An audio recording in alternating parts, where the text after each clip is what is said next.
It's MAGA. It's your rich honkies. It's unfair tax policy. But pick a boogeyman, any boogeyman. Go ahead. Well, who's left? I mean, he's digging deep with Nixon. It doesn't matter. It doesn't matter who he blames. That's the point. You're saying it's out of your hands. Okay, so everybody knows it's out of your hands. So this is what the message should be to those black neighborhoods. It won't come from the feudal lords, but it can come from, actual regular three-dimensional human beings that exist and work and so forth. You have a mayor who has just thrown up his hands. Nothing he can do. That's what he said. No, I know. I'm laughing because somebody texted me, Nixon can't catch a break. Yeah, I mean, it's, he had that sort of rehabilitation tour sort of at the end of his life with the help of Monica Crowley. But, it's just... sorry. Yeah, it's a whipping boy.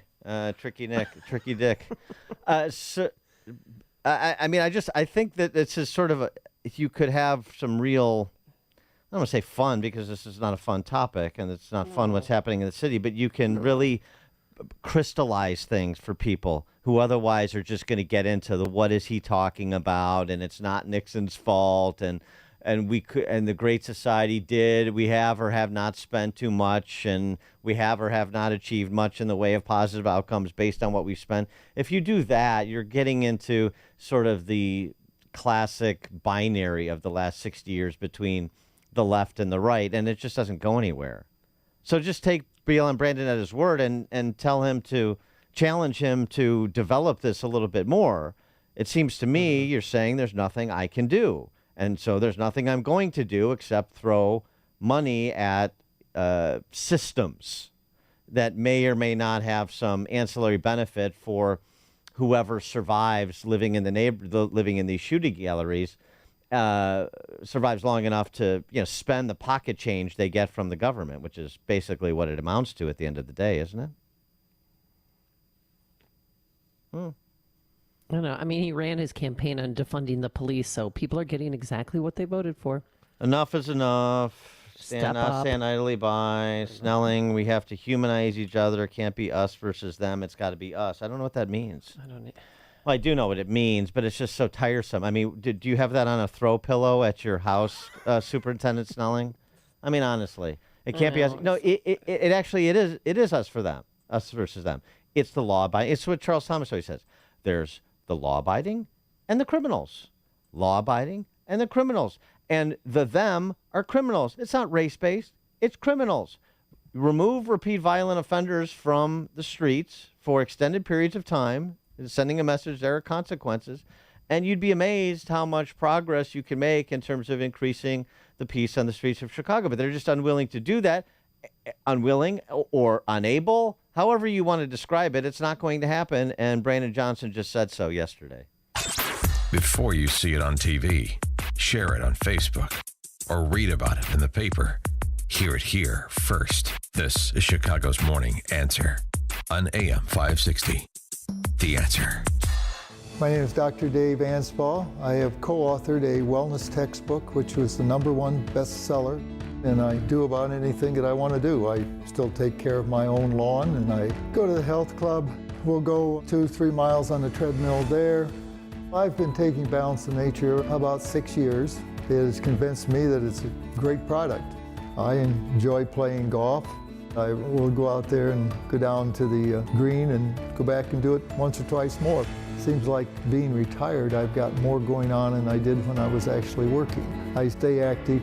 I do about anything I want to do. As long as I'm breathing the air, I'm going to be taking Balance of Nature. Splash into your summer with Balance of Nature's summer savings. Go to balanceofnature.com and get 50% off your first set as a preferred customer with free shipping and our money-back guarantee. While supplies last, go to balanceofnature.com and get this limited time offer by using discount code Chicago.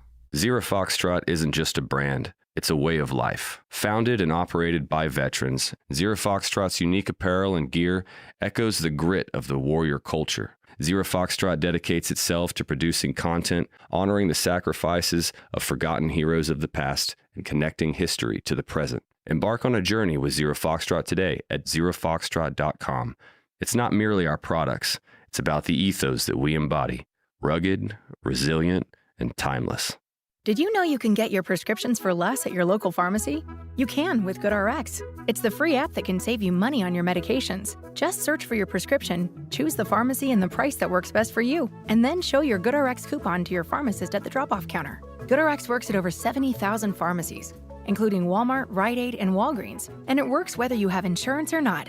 It's easy to save. Next time you drop off your prescription, check GoodRx. To start saving today, go to goodrx.com. GoodRx is not insurance.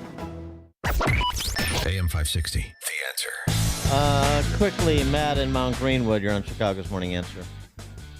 Good morning, Dan and Amy. Let's not forget what Johnson also gave America, primarily it affected black families, is the welfare state. Destroying the family, taking the father away, babies cradle to grave. This is why we have what we have.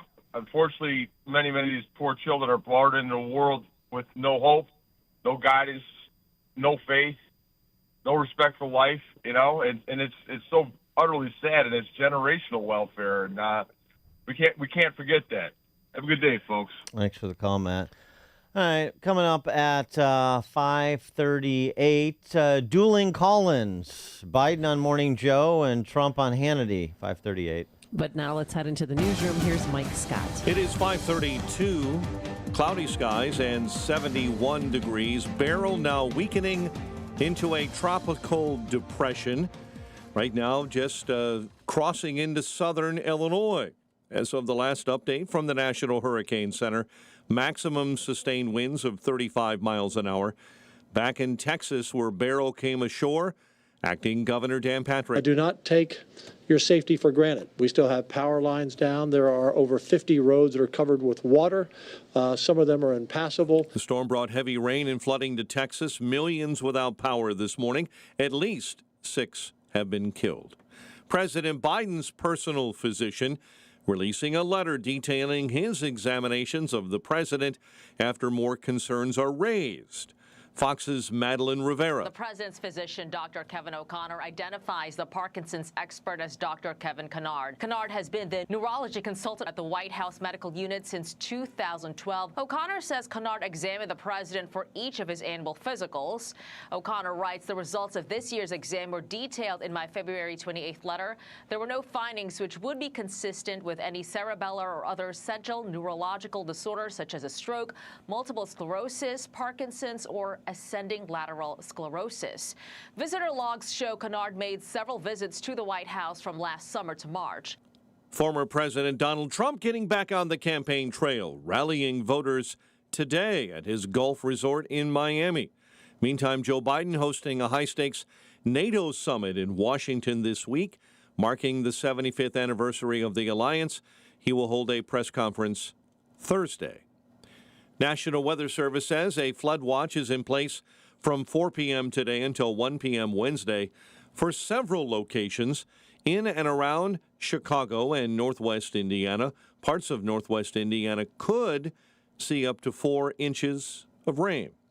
Mayor Brandon Johnson is pleading for more help from the state and federal governments to fight violent crime in Chicago. We will be working closely with our state's attorney, Chicago Police Department, and every area of government to partner to ensure that we bring swift justice and that we provide at least a piece of closure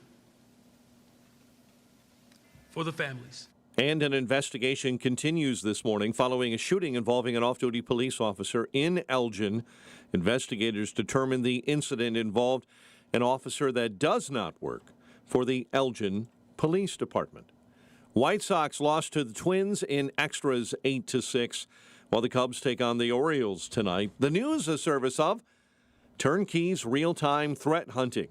It defends you, your employees, your customers from vulnerable cyber attacks. Shield your complete infrastructure from malware, phishing scams, and other threats. Turnkey has solutions to protect your business. Visit turnkey.pro. A check of traffic and weather on the way next on AM 560. Charlie Kirk is worried about a July surprise. July 11th, our presumptive nominee will stand in a courtroom and be sentenced to something. Judge Merchan has the ability to say, Mr. Trump, you are to go to Rikers Island right now. Our candidate and the former president could be sent to jail on July 11th. The Charlie Kirk Show. Afternoons at 1, right before Sebastian Gorka at 3 on AM 560. The Answer. This is Dennis Prager. Now you can listen to my show when it's convenient for you and without censorship from big tech. Become a member of the ultimate online community for all things Prager. It's Pragertopia Unlimited. Listen to every radio show over the last 10 years, all commercial free. You can even listen to all my Torah teachings for free. Join today and save 25% off the first year and get a free Pragertopia coffee mug. Go to Pragertopia.com or click the banner at DennisPrager.com. A great smile can make you feel happy and confident. So when you consciously conserve your teeth, that glowing smile will show through. At Best Dental Group, Doctors Economos, Gevalis, and their staff are ready to help you create that perfect look or maintain the one you have now. Along with general dentistry, Best Dental Group is a multidisciplined practice with an orthodontist, periodontist, and prosthetic specialists on site. They use the newest breakthroughs in dental technology, such as titanium implants, Invisalign clear braces, and laser treatments. Don't let fear get in the way. They can recommend sedation to make your experience as comfortable as possible. Best Dental Group is located in historic downtown Bartlett and is a multilingual office. Call 630-830-4930. That's 630-830-4930. Or visit bestdental.org. Best Dental Group, sharing your conservative values and helping you to conserve your teeth.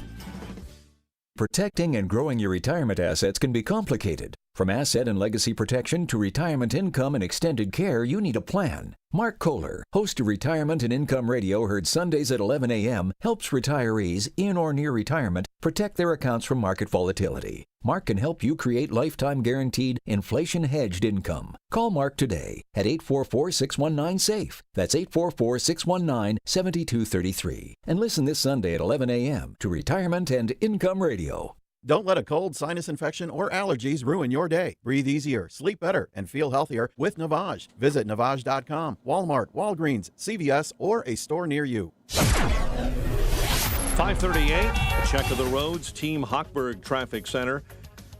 Dan Ryan Express lanes on the outbound side right now. 43rd Street, an accident reported there. And some delays on the Bishop Ford on the inbound side between the Stony Island feeder and the Dan Ryan. Traffic, a service of Valdecas Windows for the discerning homeowner looking for high quality and professional level window replacement service. Contact Valdecas. Valdecas Windows, your award-winning Platinum Elite Pella certified contractor. Visit Valdecas.com. Chicago's Morning Answer continues next. AM 560 Weather Center forecast. Clouds and sun. Possible thunderstorm, humid, high 79.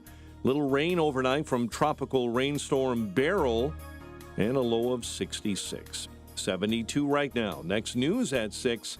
Chicago's Morning Answer continues next on AM 560, The Answer. Now, from the Signature Bank Studios. If you're looking for the latest news, insight into what it means, and the sharpest opinion, there's only one station in Chicago where you can turn, and it's this one. We're AM 560, The Answer. Top of the morning, Dan and Amy. The big guy, Mr. 10%, President Biden, is desperately trying to turn attention away from himself and towards Trump. Therefore, we're going to focus on President Biden. President Biden called into Morning Joe yesterday. Yes, it was unannounced. A surprise guest on line 1, Dan. Yeah. Mr. President, is that you? Hello? It sounded like he was calling from the shower. And he's not taking any lip from Mika or anybody else. We have a special guest joining us now, the 46th President of the United States and presumptive Democratic nominee Joe Biden, calling in to Morning Joe right now. Good morning, sir. Hey, Mika, I'm more than presumptive. I'm going to be the Democratic nominee. There you go. Yeah. All right. Mind your P's and Q's, little missy.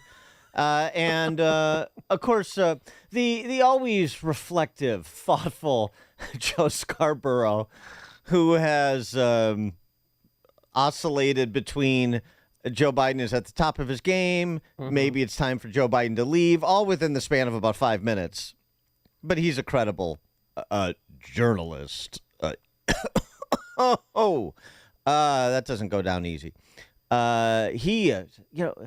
So, Mr. President, are you seeing a parallel between what these insurrectionists, dare I say, in the Democratic Party are attempting to do to thwart the will of the people? Like Trump tried to do after the 2020 election. This is fun. The reason I've been out on the road so much all over the country, and while Trump is riding around in his golf cart, filling out his golf cart before he even hits the ball. But anyway, he hadn't been anywhere in 10 days. I've been all over the country, number one.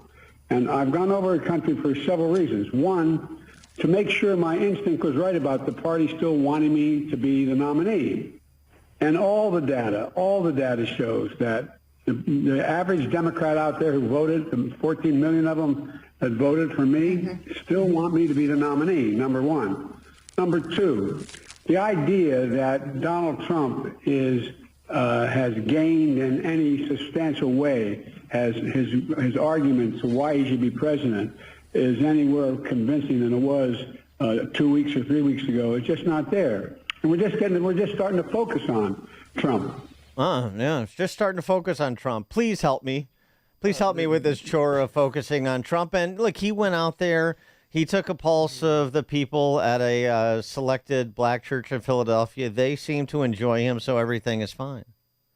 312-642-5600, turnkey.pro answer line. You could also email us at any time, too. Yeah, he said that people want him, Dan. That's why he's here. All the data shows that the average Democrat out there who voted, the 14 million of them that voted for me, still want me to be the nominee.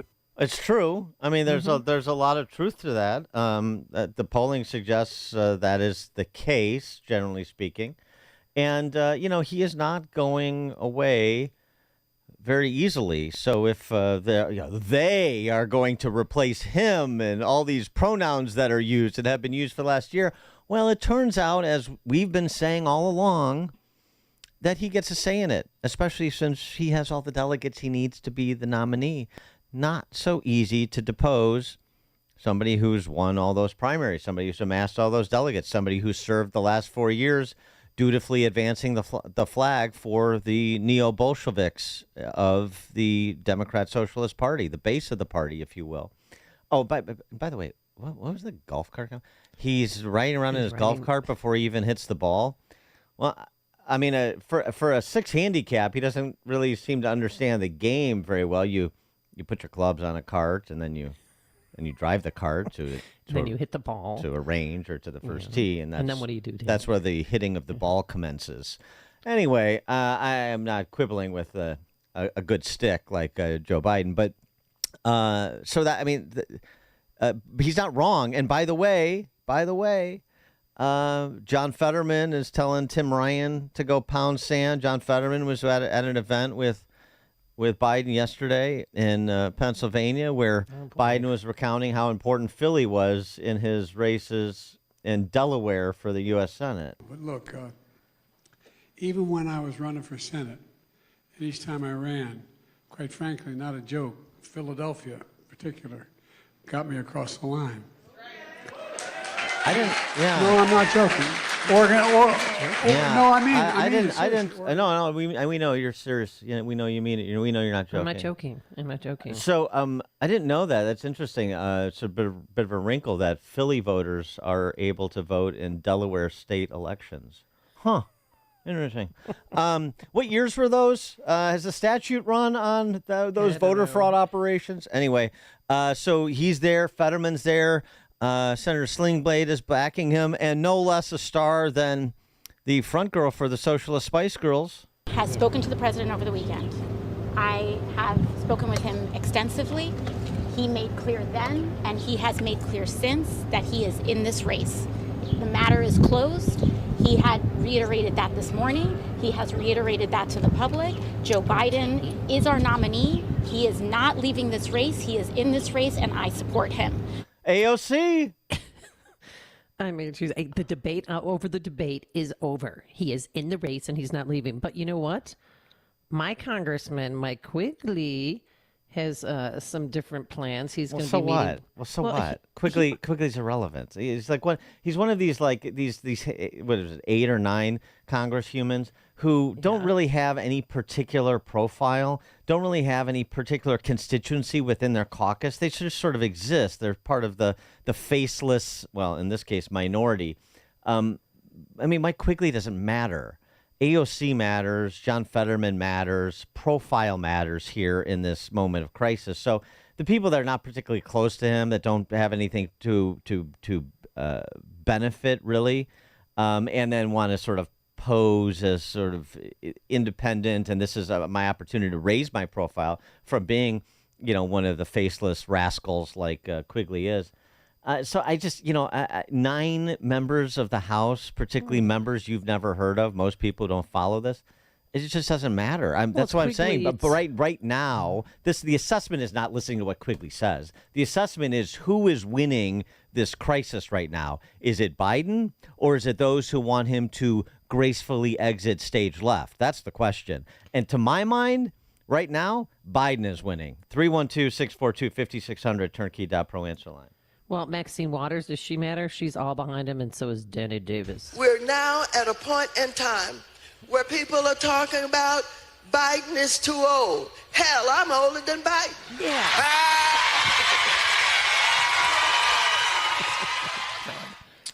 Yeah, people are taking their corners, choosing sides, but not a lot are on Quigley and Nadler's side. Nadler hasn't made any public statements. There's been a report on a call that he said.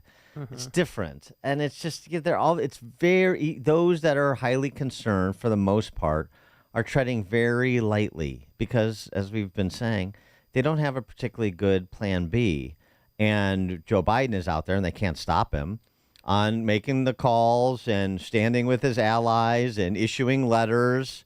And even though it's very uneven, his performances, there's a lot of power associated with incumbency. And he's exercising what he has left, isn't he? Yep. Mike in Littleton, Colorado. Good morning, and thank you for taking my call. And all this focus on the candidates, to me, I look at the people who vote. How cynical must they be? They're civically ignorant. They don't even understand their rights, the genesis of their rights. And, they care so little about all of that they'll vote mental invalids in, senile people, criminals, etc. And looking at what just happened in France, I would not be shocked if we get this guy again. And anybody with an earshot of me right now who thinks, well, that's not possible, I give you Brandon Johnson. It got worse than Lightfoot, right?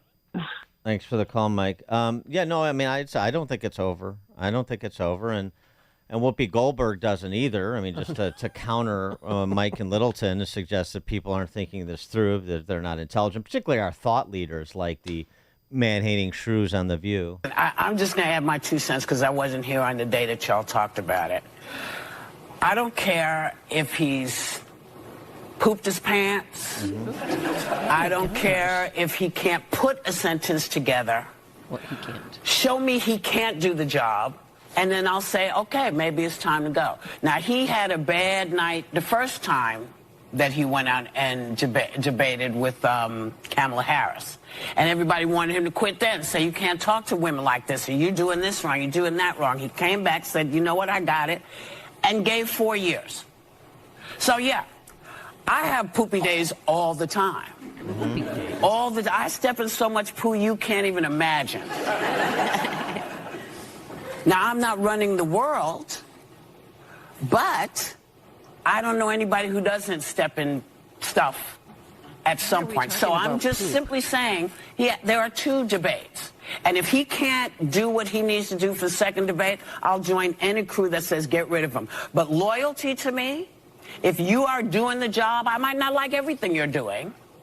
I don't like it all. But I'm going to stand behind you like those guys stand behind the guy who should have been the person people were talking about saying, yeah, Biden had a bad day, but this guy couldn't tell the truth if it split his lip. Ooh, yeah. Ooh. You know, I don't know why people say there's no intelligent discourse on television. I mean, right there. Heck? You can be incontinent and be a great president. I think right, that's the debate we need to have. Right. Can Biden soil himself and still pass important tax reform legislation? Sure he can. Of course, that's why we have depends on the market and so forth. Yeah, can he poop his pants and still be reliable with the nuclear codes? There's no question. I mean, come on. Maybe let's go. Maybe not when he's getting changed, when Jill has to change him, not in that exact moment, but generally speaking, sure. Man, she was in 3 swing states campaigning for him too. She wants this more than he does. I don't know about that, but yeah, they're out in full force. I mean, this is a family business, and they're closing ranks. And I don't know why anybody expected they wouldn't do that. Family business for 50 years. It's been a family business, so they're closing ranks. That's what families do, especially crime families, and especially hillbilly crime families from Delaware. So again. To be surprised by that is to be surprised by so many people who were surprised to learn that Joe isn't at the top of his game, as Morning Joe was telling you pre-debate. Tom in Blue Island, you're on Chicago's Morning Answer. Morning. Whoopi Goldberg just described the whole Trump campaign there real quick. She said, I don't have to like him. I don't have to like everything he does. But he's running the country. That wasn't exactly what she said. It almost sounded like she was describing what should be said to a never-Trumper. But except for the poop in his pants kind of thing, yeah. Yeah, maybe not that part, Dan. Yeah, Joe Biden's doctor's name is Dr. Kevin Kennard. We can't Kennard that. Can't make these names up. I'm not going to confirm that.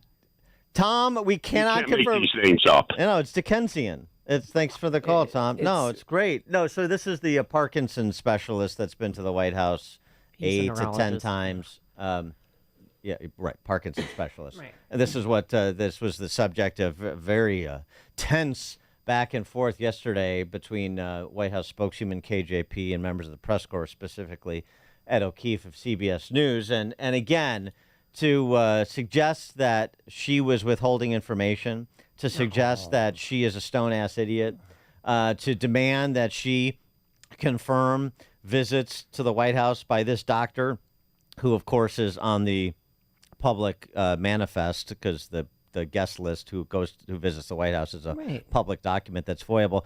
None of that is in bounds. None of that is okay, Ed O'Keefe. Knock it off. Hold on. Wait a second. Eight times, or at least once, in regards to the president specifically. Hold on a second. That's what you should be able to answer by this point. Wait, no. No, wait a minute. Ed, please. Ed, what happened to us? A little respect here, please. We're such good friends. So every year, around the president's physical examination, he sees a neurologist. That's 3 times, right? So I am telling you that he has seen a neurologist 3 times while he has been in this presidency. That's what I'm saying. I am telling you that he has seen them 3 times. That is what I'm sharing with you, right? So every time he has a physical, he has had to see a neurologist. So that is answering that question. No, it's not. No, it is. It is. You're asking me. Kennard, come to the White House. But I also said to you, Ed, I also said to you, for security reasons, we cannot share names. We cannot share names. We have to. Others he would have met with. We cannot. You can share names in regards to if someone came here in regards to the president. We cannot share names of specialists broadly, from a dermatologist to a neurologist. We cannot share names. There are security reasons. We have to protect. I understand that. I hear you. Right there for anyone to see. Ed, I hear you. I cannot from here confirm any of that because we have to keep their privacy. I think they would appreciate that too. We have to give them. Question of the doctor. We have to keep their privacy.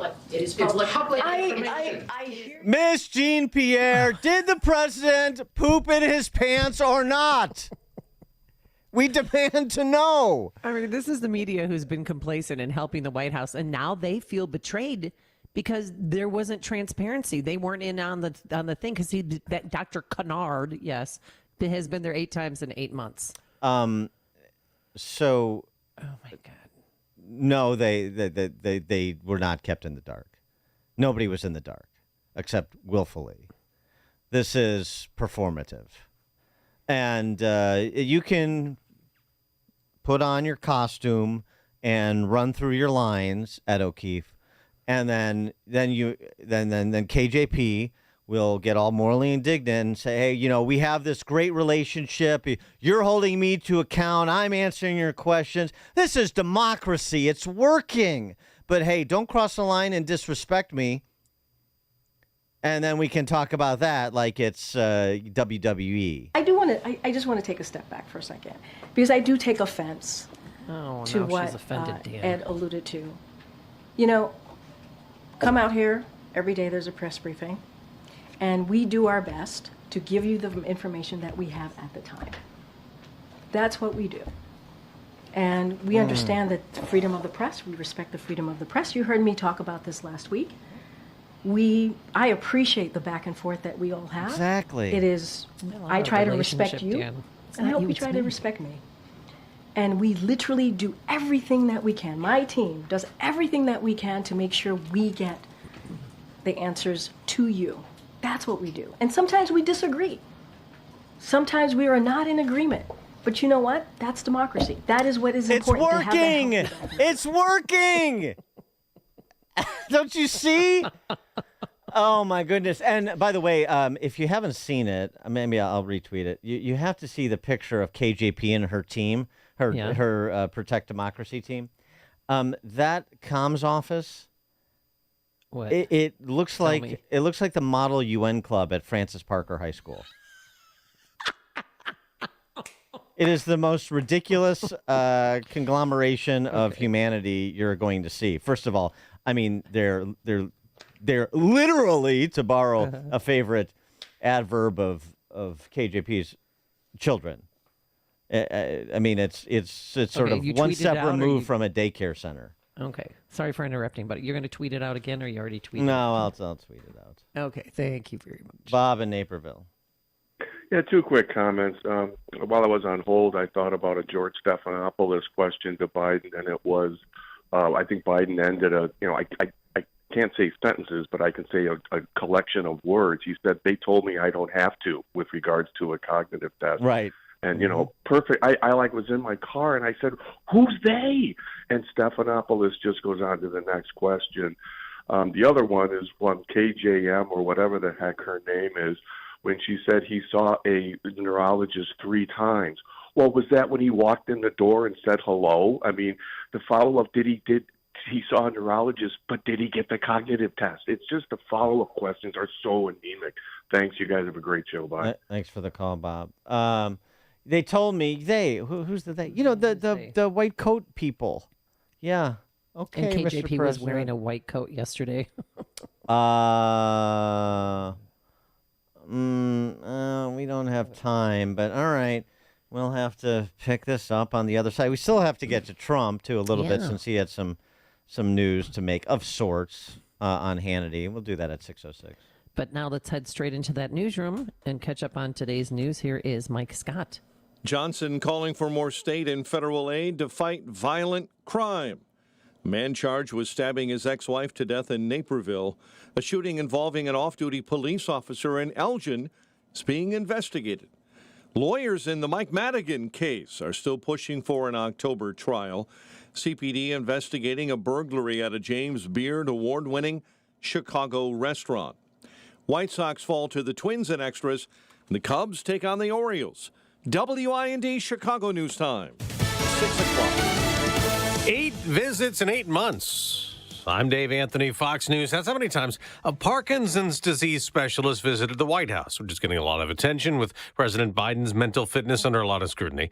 The president's doctor said last night that Kevin Kennard is a regular neurology consultant at the White House, where things got testy trying to explain it all. White House Press Secretary Karine Jean-Pierre would not confirm details of several visits by a Parkinson's expert. It doesn't matter how hard you push me. It doesn't matter how angry you get with me from here. She says privacy concerns prevent more answers, noting thousands of military personnel get medical treatment at the White House medical unit. As for President Biden, she says he has been examined 3 times by a neurologist as part of his annual physical and has not shown any signs of a stroke, Parkinson's, or ALS. Fox's Jared Halpern at the White House. Now, President Biden insists he's still running for re-election, urging Democrats to unite around him, even as some in Congress call for him to step aside. House Democrats will hold a private meeting on that today. Former President Trump tells Fox. It looks to me like he may very well stay in. He's got an ego and he doesn't want to quit. But he believes they'll replace President Biden with Vice President Harris. Now, today the president takes the world stage at the NATO summit that starts today in Washington. A big focus continuing to help Ukraine battle Russia after Monday's attacks that killed at least 38 Ukrainians. Yesterday's scenes drew international outcry. Ukraine's largest children's hospital was hit as a daytime Russian barrage struck 5 Ukrainian cities. Young cancer patients ran from the building, dragging their drips behind them. Doctors digging for survivors with their bare hands. As Fox's Jonathan Savage. Now, tropical depression Beryl is over Arkansas.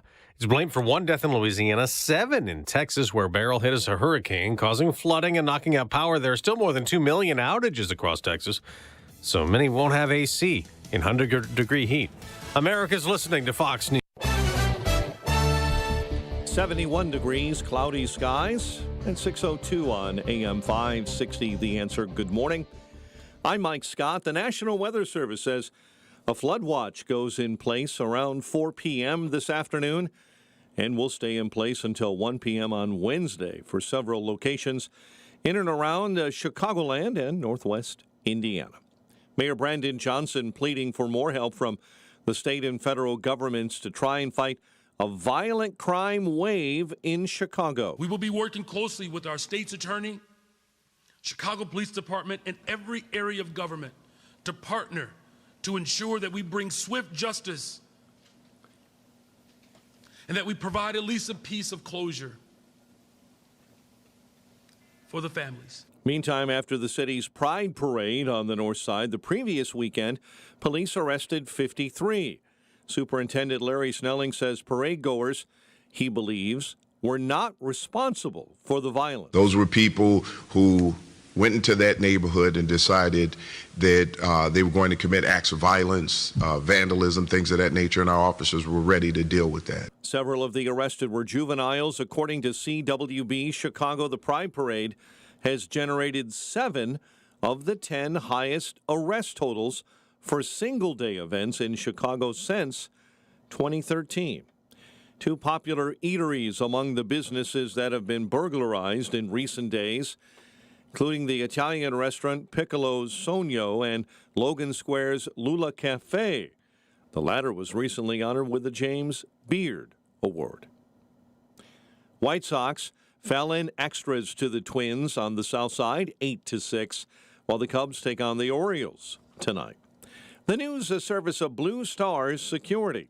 Visit online to schedule a free security consultation at bluestarsecurityllc.com.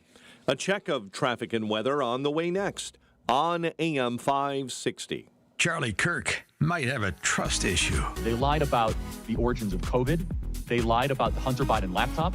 They lied about Donald Trump and the Russiagate. When I hear that from the intel agencies, they have not earned my trust the last 5 years. Not at all. And the repeated lies and the repeated use of the American government for political means, we should never trust what these intel agencies say ever again. The Charlie Kirk Show.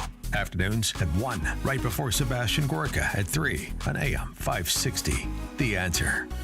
Well, summer's here and the weather is beautiful. Everyone has a favorite outdoor activity: golf, bike riding, bird watching, long walks. Ask 100 people, you'll get 100 answers. But if everyday aches and pains are keeping you on the sidelines, I have one answer: Relief Factor. Relief Factor is a 100% drug-free daily supplement that helps your body fight pain naturally. Developed by doctors, Relief Factor uses a unique formula of natural ingredients. It doesn't just mask pain, it helps reduce or even eliminate it. Wherever you're hurting, back, neck, joints, or muscles, in 3 weeks or less, you'll start to feel the difference all day, every day. So whatever you like to do, swimming, pickleball, hanging out in the garden, Relief Factor can help you feel good again and let you enjoy all your favorite outdoor activities all summer long. Go to ReliefFactor.com or call 1-800-4RELIEF and save on your first order. That's 1-800-4RELIEF. Fight pain naturally with Relief Factor. Did you know you can get your prescriptions for less at your local pharmacy? You can with GoodRx. It's the free app that can save you money on your medications. Just search for your prescription, choose the pharmacy and the price that works best for you, and then show your GoodRx coupon to your pharmacist at the drop-off counter. GoodRx works at over 70,000 pharmacies, including Walmart, Rite Aid, and Walgreens, and it works whether you have insurance or not. It's easy to save. Next time you drop off your prescription, check GoodRx. To start saving today, go to GoodRx.com. GoodRx is not insurance. The doctor's office that mixed up your files has your Social Security number. The power company that mistakenly cut your service has your payment info and last 3 addresses. Your info is in endless places that could accidentally expose your info to identity theft. That's why LifeLock monitors millions of data points every second. If your identity's stolen, they'll fix it guaranteed or your money back. Save up to 40% your first year with promo code CLAY at LifeLock.com. Terms apply. 6:06. Let's get an update on the roads. Team Hochberg traffic center time. Only a couple trouble spots. Inbound Kennedy already jamming up. Foster to Montrose, 27 and climbing into the Circle interchange. Dan Ryan express lanes inbound on the brakes, Pershing to the Chinatown feeder. The traffic, a service of Papa Nicholas Coffee, a Chicagoland tradition for over 5 generations. Hot air roasted locally, cold blended in small batches to ensure premium quality. Choose Papa Nicholas Coffee because great coffee is their family tradition. Chicago's Morning Answer with Dan and Amy continues next. AM 560 Weather Center forecast with Steve Williams. A flood watch in effect this afternoon. Clouds and sun, thunderstorm and a high 79. A bit of rain tonight from tropical rainstorm Burrow, low 66. More rain tomorrow from Burrow and the high at 77. I'm Steve Williams on AM 560. The Answer. Clouds and 71 at O'Hare, 74 at Midway. Your next news update, 6:30. Chicago's Morning Answer continues next on AM 560. The Answer. Fruit and vegetable ingredients have never been. This hourly segment is brought to you by the Alpha Wealth Group, bringing the trilogy of estate, tax, and investment planning together. Visit alphawealthgroup.com for a free report. Now, from the Signature Bank Studios. This is Chicago's Morning Answer with Dan Proft and Amy Jacobson on AM 560. The Answer.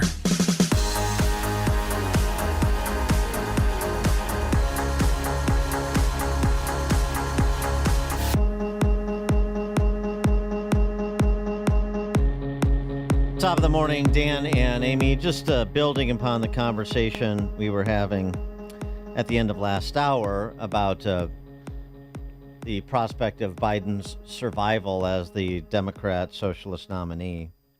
Byron York, writing over at the Washington Examiner, talking about the numbers and the strategy in the face of the numbers a little bit. Well, first of all, just the numbers, to the point that a caller made last hour about this thing not being over, something that we continue to say because it's true. You had the Bloomberg Morning Consult surveys over the weekend that we mentioned yesterday that actually show Biden moving into leads against Trump since the debate in the swing states of Wisconsin and Michigan. Are you buying that? Could be an outlier, but the Emerson polling that was out yesterday, Trump up 4 in Arizona, 5 in Georgia, 1 in Michigan. So, a lot of these are margin of error. 6 in Nevada, 5 in Pennsylvania, 3 in Wisconsin. So he's up, but these are not insurmountable leads. By the way, in 2020, at this time, Biden led Trump by 8.8%. He ended up winning the popular vote by like 4.5%. And of course, it was anomalous and there's disputes and so on and so forth. But I mean, there's still movement. The important point is to look at the delta. Okay. And you said in Michigan, Trump's up by 1? Well, that's what Emerson has. Emerson. And the Morning Consult Bloomberg poll over the weekend had him actually down 5 in Michigan. What? Could be an outlier. Okay. The important point is not to focus on the polling. The important point is to sort of focus on the snapshot that it provides. He is not lapping Joe Biden at this point. And York makes the point in his piece, Biden seems to have strengthened his position by focusing on black voters and union voters, who by and large seem inclined to support him. Politico's Jonathan Martin also reporting he's counting on the support of black Democrats and his union allies as his last line of defense. And to the point we were making last hour, well, it's black Democrats coming to Joe Biden's defense. Jim Clyburn, to a large extent. You played No Justice, No Peace, Maxine Waters. AOC, the hardcore neo-Bolshevik identitarian base of the party. Yeah, and even Danny Davis. He's my candidate, and he's America's champion, and we need to keep him there. So there's every reason to be concerned about his position and his condition. But you don't have a closer in the bullpen. So what do you do? And I think right now, and I know people are going to say, the same people predicting that Biden would be gone by the end of last week are now saying, well, he'll be gone in another week. He'll be gone in 2 weeks. And the same people have been saying he's going to be gone before Super Tuesday. He's going to be gone before Christmas. He's going to... Enough. I know. He's not going anywhere. He doesn't want to leave, and that's the bottom line. I don't think you're reading the room. The people that think this is just so easy to dispatch somebody that doesn't want to be dispatched, who happens to be the president, and who happens to have amassed the delegates needed to be nominee. I don't think you're reading the room. 312-642-5600, turnkey.pro answer line. 64636DA, turnkey.pro text line. But I know with every day spawns hope for another conspiracy theory. I understand. I don't know what to believe anymore, really. Here's the thing. As I said yesterday, the big problem with Biden, in terms of sticking with him, is September 10th, the second debate. Oh, yeah. Assuming that he doesn't back out of it. And backing out of it would look really bad, but that may be the best option. He did back out of the third debate with Trump and he blamed it on COVID. Remember that? Right. He could do it again. Yep. Most of the Democrats would buy that. Yeah, we had a spike in average daily cases. So out of an abundance of caution, he'll come out with his mask on and his shield and say, out of abundance of caution, I can't do that second debate. It would hurt him, but it may hurt him a lot less than actually doing the debate. But here's a better idea. Okay, what do you got? Well, I don't have it because I'm not the repository of great ideas. MSNBC is. Oh, and okay. Lawrence O'Donnell has a great idea for the format of the next debate. Wait till you hear this. This would really change the nature of the debate. Sure. And make it team debates. What? Team debates, sort of like, like the academic competitions where it's team. You've got your expert in the hard sciences. You've got your expert in history. So forth. Make it more of a team event. It would be more fun, too, I'm sure. To allow the candidates to have as many staff as they want, join them on the stage throughout the debate, and make sure that all of them have microphones. And the candidates should be allowed to turn to their staffs and confer with them about anything at any time in the debate. And we should be able to hear everything they say. So we can hear if the candidate has competent or incompetent staff. We could hear the candidate overrule some advisors and say something else. We could watch the candidates actually think and process information, including possibly information that they might not know until a staff member tells them or reminds them. A candidate should be allowed to let staff members actually answer questions for them, just as the Secretary of State, Antony Blinken, answers questions on behalf of the president around the world, as has every Secretary of State in history. That's the way the presidency actually works. The presidency does not involve oral exams and memory quizzes. The president is allowed to forget what the marginal income tax rate is on couples filing jointly with an income of $150,000. There's always someone in the room who knows the answer to that kind of thing, which, by the way, is 22%. And I don't know that because I used to write tax law and I memorized all the tax brackets. I know that because I just looked it up. Yeah. That's the way governing works. People are allowed to look up whatever fact they need whenever they need it, and they're allowed to forget those facts when they don't need it, because they'll always be able to retrieve those facts one way or another when they do need it. I mean, it's a great idea. You know, I'm gonna let Tony, or what's his name again? I'm gonna let him answer that one. I'm gonna let Lloyd answer this one. I'm gonna let Ali Mayorkas answer that one. You know, have the whole cabinet, and Trump can have, you know, his team up there, as many aides as you His want. former cabinet. I mean, who would Trump have up there? You just have you know, sort of these round tables with the president being able to answer or defer answering the questions to a staff member, because that's how the presidency actually works. But they're not worried about September 10th. 312-642-5600, turnkey.pro answer line. No, not at all. That's great. Yeah, you know, I'll tell you what, hold on, let me fire up the Google machine. Let me look up the answer on that one, and I'll get back to you. In the meantime, KJP, what have you got for us today? Love it. Love the idea. The Larry O'Donnell idea. See, but again, everything is fine. And the flacks coming out to defend Joe Biden are an endless stream. Tony Fauci, you heard yesterday. National Security Council spokesman John Kirby, who could be part of the group that answers question at the group debate format that Larry O'Donnell envisions. Look, I'm a spokesman. And you're in a lot of meetings with him. I am.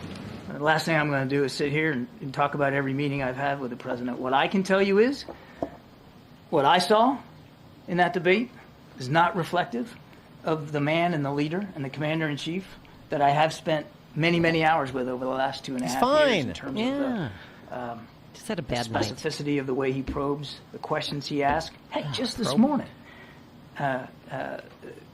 he was asking me questions about the situation on the European continent that I couldn't answer, and I told him I had to get back to him. Oh, my God. When he spent with governors last week. Yeah, I mean, he is so probing and exacting. He's such an intellectual dynamo. You know, we're playing a game of chess and talking about geopolitics. He's writing a 1,200-word essay for the New York Times on Medicare policy, how he defeated Medicare, as I understand from the debate. But anyway, and he's asking me questions about NATO, which you remember he formed in 1949. Right, he and they pulled have a that summit together. today. Yeah. So this is you know, the Politburo helping the crime family close ranks. And Dan, you're forgetting something. He's hot in the sack, according to Jill, his wife. He's a dynamo. I mean, he's insatiable, is what I understand. Yeah, he's a tiger. No, I got. Well, that's what I'm saying. That's what I'm saying. But it's just they're going to do this and they're going to do that. Okay. There's a lot of the they that are running interference. And by the way, remember the press corps, it can't be neutral in this one, which is something they've been saying for 8 years. But it's even more pronounced now because these are dangerous times. Nicole Wallace, again, one of the deep thinkers on MSNBC, talking about what it's like to be a journalist, which she alleges that she is in these dangerous times. It is true that every journalist is at risk professionally, their physical safety, their ability to do the jobs that sent them to journalism school or whatever it is that got them into the role of a working press. It is all on the line in the election. So journalists, not a single one of them is an objective, detached actor in this election. But what you're describing feels like an inability for the mind to adapt to that because you're also trained in objectivity. Just talk a little bit more about how that balance can be struck. You're an objective truth teller, but you're also under threat from Donald, Hitler, Pol Pot, Stalin, Trump. And so how do you balance those things? Because you can't be neutral here. You have to save democracy. All hands on deck. Interestingly, the journalists or media types being sacked are those that are running afoul of the Politburo. Andrea Lawful Sanders. Yeah, from WURD in Pennsylvania. So that's a urban station in Philadelphia that she secured the first post-debate interview with Joe Biden, and she offered this disclosure on CNN about that interview. The questions were sent to me for approval. I approved of them. Okay, so the White House sent the questions to you ahead of the interview? Yes. Okay. I got several questions, 8 of them, and the 4 that were chosen were the ones that I approved. Okay. And the reason I ask is not a criticism of either view. It's just that if the White House is trying now to prove the vim, vigor, acuity of the president, I don't know how they do that by sending questions first before the interview so that the president knows what's coming. Mm-hmm. Yeah, good point, Victor Blackwell. Well, anyway, Miss Lawful Sanders has now been detached from her position at WURD in Philly. Yeah, the president and CEO announced that the station and they have mutually agreed to part ways, Dan. Okay? So I don't know why. I mean, but it's not uncommon for PR people to give you a suggested list of questions to ask. But I don't know if that's because she disclosed it, why she's parting ways, or the fact that she asked the questions that were given to her. It's none of the above. It's because she gave the impression that this was staged rather than sui generis, rather than authentic, and it makes the station look bad and doesn't really help Biden much either. So I mean, how many times do we have to go through this? You're a member of the D.C. press corps. Your job is to flack for the left. You are not supposed to let the strings show. Play your role. Do your duty. Perform. Like Nicole Wallace. Like Larry O'Donnell. Like Ed O'Keefe in that faux contretemps with KJP yesterday. Do your duty in advance of the larger political objective. And that's the only thing that where the word objective belongs in the context of the D.C. press corps. But if you let the strings show, we got to get rid of you because this is a facade. You're not supposed to let people in on this ruse that we're running. We're the great protectors of democracy. If you look like somebody's stooge, it's a harder sell, isn't it? Be a better propagandist. You're not supposed to say the things that Miss Lawful Sanders said out loud. So she got to go. Easily replaced. Next propagandist up. Connect with Dan and Amy on the AM 560 The Answer mobile app. Just text the word app to 64636 to download the app today. Quick delivery service. What do you need delivered today? Hi, I'm trying to work through a last-minute to-do list for my boss. Can you deliver a hard drive to the Loop in Chicago? We can deliver that today. Okay, can you deliver 20 boxes to a client in Rockford? We can deliver that today. Can you deliver 12 pallets of tile to our customer in Naperville? We can deliver that today. Can you deliver a large envelope to Northbrook? We can deliver that today. Oh my gosh, I think my water just broke. Can you... We cannot deliver that. Quick Delivery Service delivers your package no matter the size. More than just a messenger service, Quick Delivery Service is a messenger and trucking service that can also provide scheduled routes for your daily delivery or your air shipment. Trucks are equipped to handle the load and provide ground-level service for same-day delivery. The Quick Delivery Service team of safe, licensed professionals can provide quick door-to-door service for your special delivery. QuickDelivery.com. That's QuickDelivery.com. We deliver that today. But we don't deliver this. Choosing where to send your kids to school is one of the most important decisions you make as parents, even as the school year has come to an end. You might be thinking about where to send your kids to school in the fall. You need to know that private school might be an option for you and your family, thanks to our friends at Half Price Schools.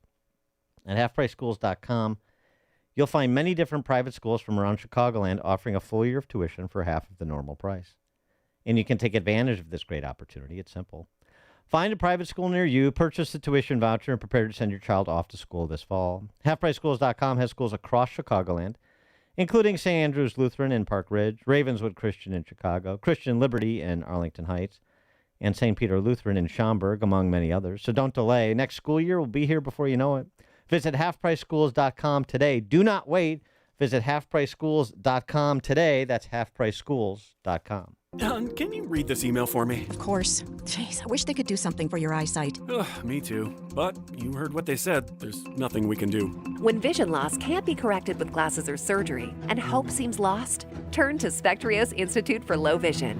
Spectrios doctors specialize in the treatment of vision loss related to eye diseases, such as macular degeneration, glaucoma, and diabetic retinopathy. There is hope, supported by science with personalized rehabilitation plans, occupational therapies, and access technology at Spectrios. Talk to a patient service manager. They'll walk you through the program. Spectrios takes BCBS and Medicare insurance. They also have grants for qualifying patients and offer a Seeing is Believing children's outreach program. Go to spectrios.org, located in Wheaton in a building that says it all, the House of Hope. That's spectrios.org. Spectrios Institute, the head, heart, and eyes approach to better vision. Remember to keep Spectrios Institute a 501c in your estate or legacy planning. All right, this summer, don't forget your Balance of Nature supplements. Remember, hot dogs, burgers, brats don't provide the fruits and vegetables your body desperately needs every day to stay healthy, happy, and energized. That's why I've been supplementing with Balance of Nature for nearly a decade. Can't live without it. And it's so easy to open up the individual capsules and dust them over salad or mix them into juice or warm water. And thousands of AM 560 listeners love their Balance of Nature. And you will too. 6 capsules a day provides your body, your heart, and mind with over 10 servings of 31 different whole fruits and vegetables. You'll love it. Your body, mind, and heart will thank you for it. So order your fruits and veggies today by calling 800-246-8751. Use coupon code Chicago to save 50%, half off your first set and free shipping when you sign up as a new preferred customer. 800-246-8751 or online at balanceofnature.com and use coupon code Chicago to save 50%.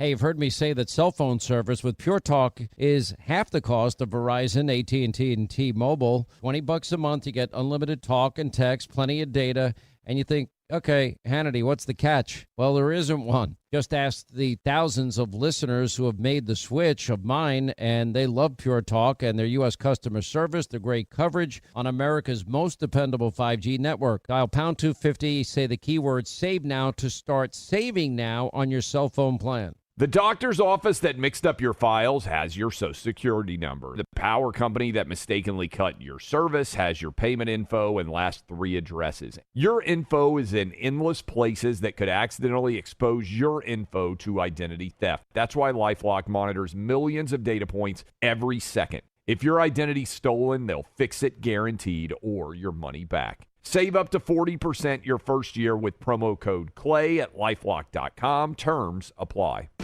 Would you go to court without a lawyer when the other guy is lawyered up? Or are you going to go it alone and learn law and procedure as you go? When you have an insurance claim for your home or business, it's the same thing. This is Dan Lights from Crosscom. We inspect your property, file your claim, negotiate the damages, and maximize your settlement with your insurance company. Insurance companies will send out their inspectors that work for them, get paid by them, and represent them.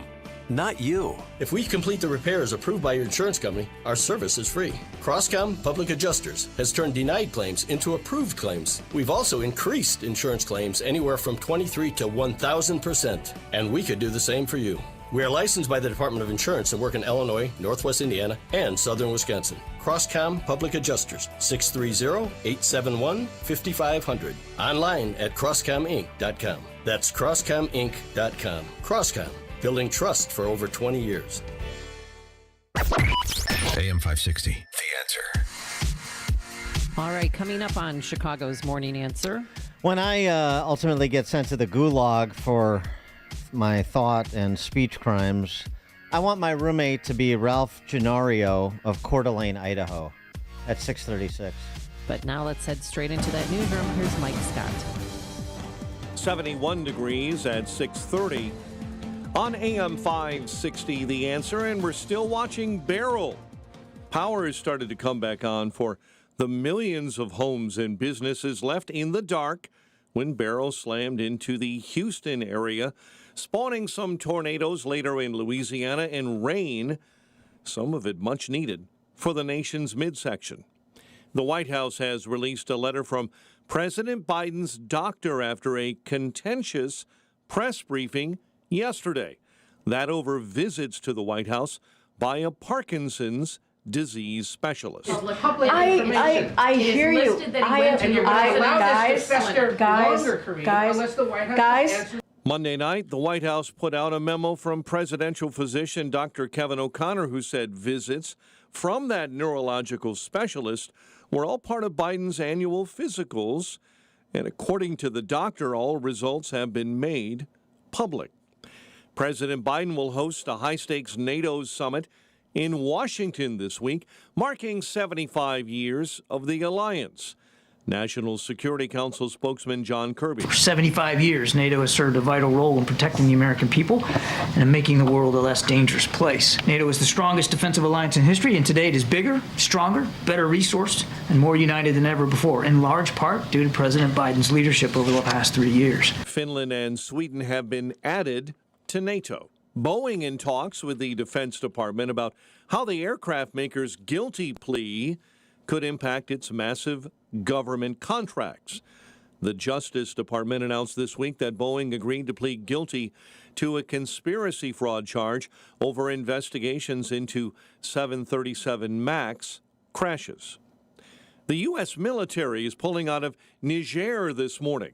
Troops formally withdrew from a major air base in the African nation, the first of two planned withdrawals since a military coup. The National Weather Service says for the Chicago area and northwest Indiana, there is a flood watch in place beginning at 4 p.m. Mayor Brandon Johnson is pleading for more help from state and federal governments to help in the fight against a violent crime wave in Chicago. Police Superintendent Larry Snelling told reporters yesterday they're using all of their resources to try and find suspects responsible for the shootings. We need to take these people off the street, and we need to keep them off the street so that they don't reoffend, so that they don't destroy other families. Meantime, after the city's Pride Parade on the north side the previous weekend, where police arrested 53, Snelling said the parade goers were not responsible for the violence. Chicago police do report several of the arrested were juveniles. A man accused of stabbing his ex-wife to death in Naperville, Zokir Kudatrov, faces 2 counts of first-degree murder. Police say the suspect was at a home Saturday when he got into an argument with his ex-wife. He then stabbed the victim numerous times with a knife. And authorities in Evanston are asking for help identifying a man who groped a victim and was seen peering into windows of homes while nude. According to Evanston police, the man has been involved in several peeping Tom incidents and a reported battery that happened in June. White Sox fell in extra innings to the Twins, 8-6, while the Cubs take on the Orioles tonight. The news, a service of Papa Nicholas Coffee, a Chicagoland tradition for over 5 generations. hot air roasted locally and cold blended in small batches to ensure premium quality. Choose Papa Nicholas Coffee online at papanicholas.com. A check of traffic and weather on the way next on AM 560. Mike Gallagher says times have changed. People don't trust the election. People don't trust the ballot counters. People don't trust the process. And I kind of think it's my job to point out that we have got procedures in place that are far different from 2020. The Mike Gallagher Show. Weekdays at 9, right before Dennis Prager at 11 on AM 560. The Answer. Fruit and vegetable ingredients have never been more convenient. It's easy for me to recommend Balance of Nature. It's so simple. It's amazing getting the fruits and vegetables ingredients in 3 red and 3 green capsules. I take Balance of Nature. I think it's a good product. It's convenient. It's a way to start off with a plus. I can do little capsules in the morning and I'm off to work, you know. I would recommend Balance of Nature. It's so easy to do every day. I really am happy that I came across it. I feel great, and who doesn't want to feel great? Splash into your summer with Balance of Nature's summer savings. Go to balanceofnature.com and get 50% off your first set as a preferred customer with free shipping and our money-back guarantee. While supplies last, go to balanceofnature.com or call 1-800-246-8751 and claim this offer by using discount code CHICAGO. When you're in chronic pain, you're miserable to be around, and so are the people who have to watch you suffer. So stop it. Do something about it. Now's the time to be proactive and take care of yourself. And there's another solution other than surgery or drugs. Call QC Kinetics. QC Kinetics, they have a cutting-edge treatment that revitalizes your joints with your body's own healing process. So if you have arthritis or if you're in pain in your knees, hips, shoulder, back due to an injury, you need to call QC Kinetics today for a free consultation and get your life and mobility back. You know, I've been to one of their clinics. I met a few of their customers. They were smiling from ear to ear, so happy to have their mobility back, pain-free, without surgery. They have locations all across the Chicagoland area, including new locations in Crystal Lake and Gurnee. Call for a free consultation, 312-809-5955. That's 312-809-5955, 312-809-5955. Hi, I'm Charlie Moon. I've been in the trading game for almost 20 years, and I just discovered the most powerful trading tool I've ever seen. So if you're trading stocks or options, then listen up. This new AI-powered trade finder can find you stocks to consider trading, which have had gains as high as 1,729% and have had nearly perfect win rates. It analyzes the entire stock market in seconds and pumps out a list of trades for you to consider every single morning. And the trades it finds can be potentially profitable regardless of which direction the market is moving. So if you want in on this action, listen closely. For a short amount of time, I'm opening up free access to some of these picks and giving you the chance to get top trade ideas from the AI Trade Finder every day for 100% free. Just text TRADE to 76626. Stop trying to find the right stocks to trade on your own. Just text TRADE to 76626 now and get access to the top trades our AI finds every single day. Text TRADE to 76626. Standard text and data rates may apply. Past performance is not indicative of future results. Text TRADE to 76626. Don't let a cold, sinus infection, or allergies ruin your day. Breathe easier, sleep better, and feel healthier with Navage. Visit Navage.com, Walmart, Walgreens, CVS, or a store near you. It is 6:38. Let's get an update on the roads. Team Hochberg Traffic Center time, a service of Allstate. Some people just know the best rate for you is a rate based on you. With Allstate, not one based on anyone else. So if you're driving safely, you could save money. Good to know. Visit allstate.com. Call for a quote today. Edens, 23 Lake Cook Road to the junction. The Kennedy at 45 O'Hare to the Burns Circle interchange. Dan Ryan, slight delays inbound between the Bishop Ford 57 split and 75th. Stop and go on DuSable Lakeshore Drive southbound between the Oak Street curve and Chicago. Chicago's Morning Answer with Dan and Amy continues next. Now your official Chicagoland weather forecast. Clouds and sun with a thunderstorm possible. Humid again, high 79. Little rain begins overnight from Barrel, humid again as well, 66 for low temp. We have 71 right now at O'Hare, 74 Midway. Your next news update is at 7. Chicago's Morning Answer continues next on AM 560, The Answer. This hourly segment is brought to you by In the Know with Wealth Management Group, hosted by Craig and Leslie Bolano Sunday mornings at 10. Learn more at investwithwmg.com. Now, from the Signature Bank Studios. Only the biggest stories, only the biggest guests, and only the biggest opinions. This is AM 560, The Answer. Top of the morning, Dan and Amy.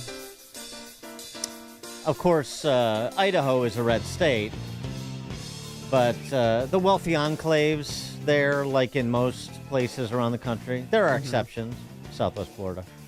But like most places around the country, the wealthy enclaves are controlled by reds. And that's the case in Coeur d'Alene, Idaho. They have now passed one of the most stringent quote-unquote hate crime laws, which is really a thought crime law, in Coeur d'Alene, Idaho. And I found the gentleman I think I want to spend my days in the gulag with when I'm ultimately taken away. Okay. Share a cell with, just because I think our conversations would be interesting, and that's all we'll have at that point. Yeah. What's his name? I'd love to know. His name is Ralph Gennaro, and he showed up to the council meeting to speak against this totalitarian ordinance that was under consideration and ultimately passed by the Reds in Coeur d'Alene. Thank you. Esteemed elected officials, I have an easy job tonight. I speak in defense of free speech, the First Amendment, on the anniversary of Independence Day, to a council that's contemplating the introduction of the concept of thought crime into our local ordinances. Ladies and gentlemen, you're elected to do a certain job. That job is not to monitor the consciences of your citizens. In taking on the stance that it is not merely action, which is the province of the law, but intent before any action takes place, you are joining totalitarians and theocrats around the world in deciding yourself what constitutes acceptable from unacceptable speech. And there is no difference between speech and thought. That is why it is the First Amendment to the Constitution. Because we cannot conceive of thought in our minds without words. I have no problem.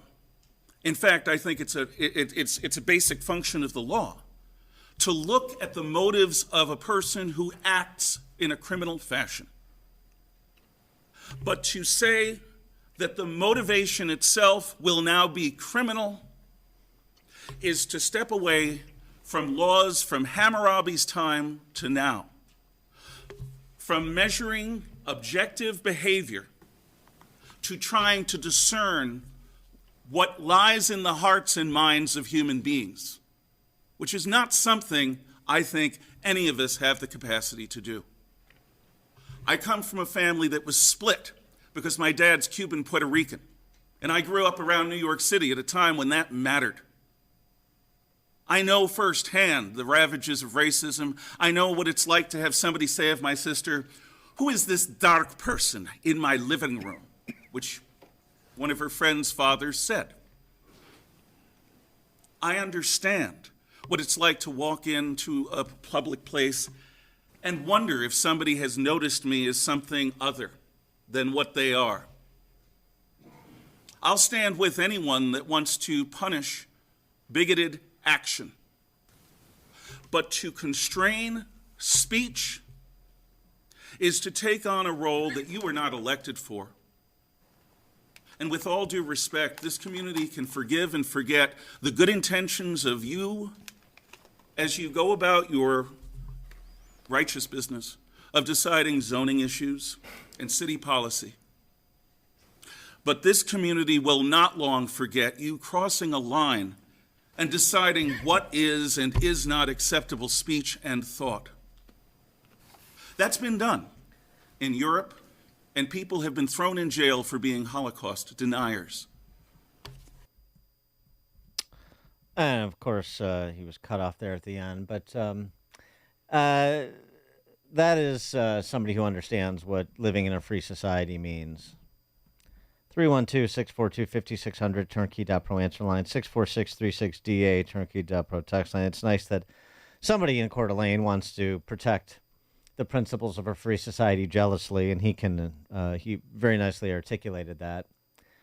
Not to mention invoking, by inference, the Code of Hammurabi. That's a nice reference. I appreciate that. Great American. I think you guys are going to get along beautifully. No, we're going to have a great time in the gulag together. It's not going to be enough. I'm sort of in the Whitaker Chambers camp. I hope I'm in the Whitaker Chambers camp of being wrong about this. I don't think we've got enough Ralph Gennarios out there at present, but one is a start.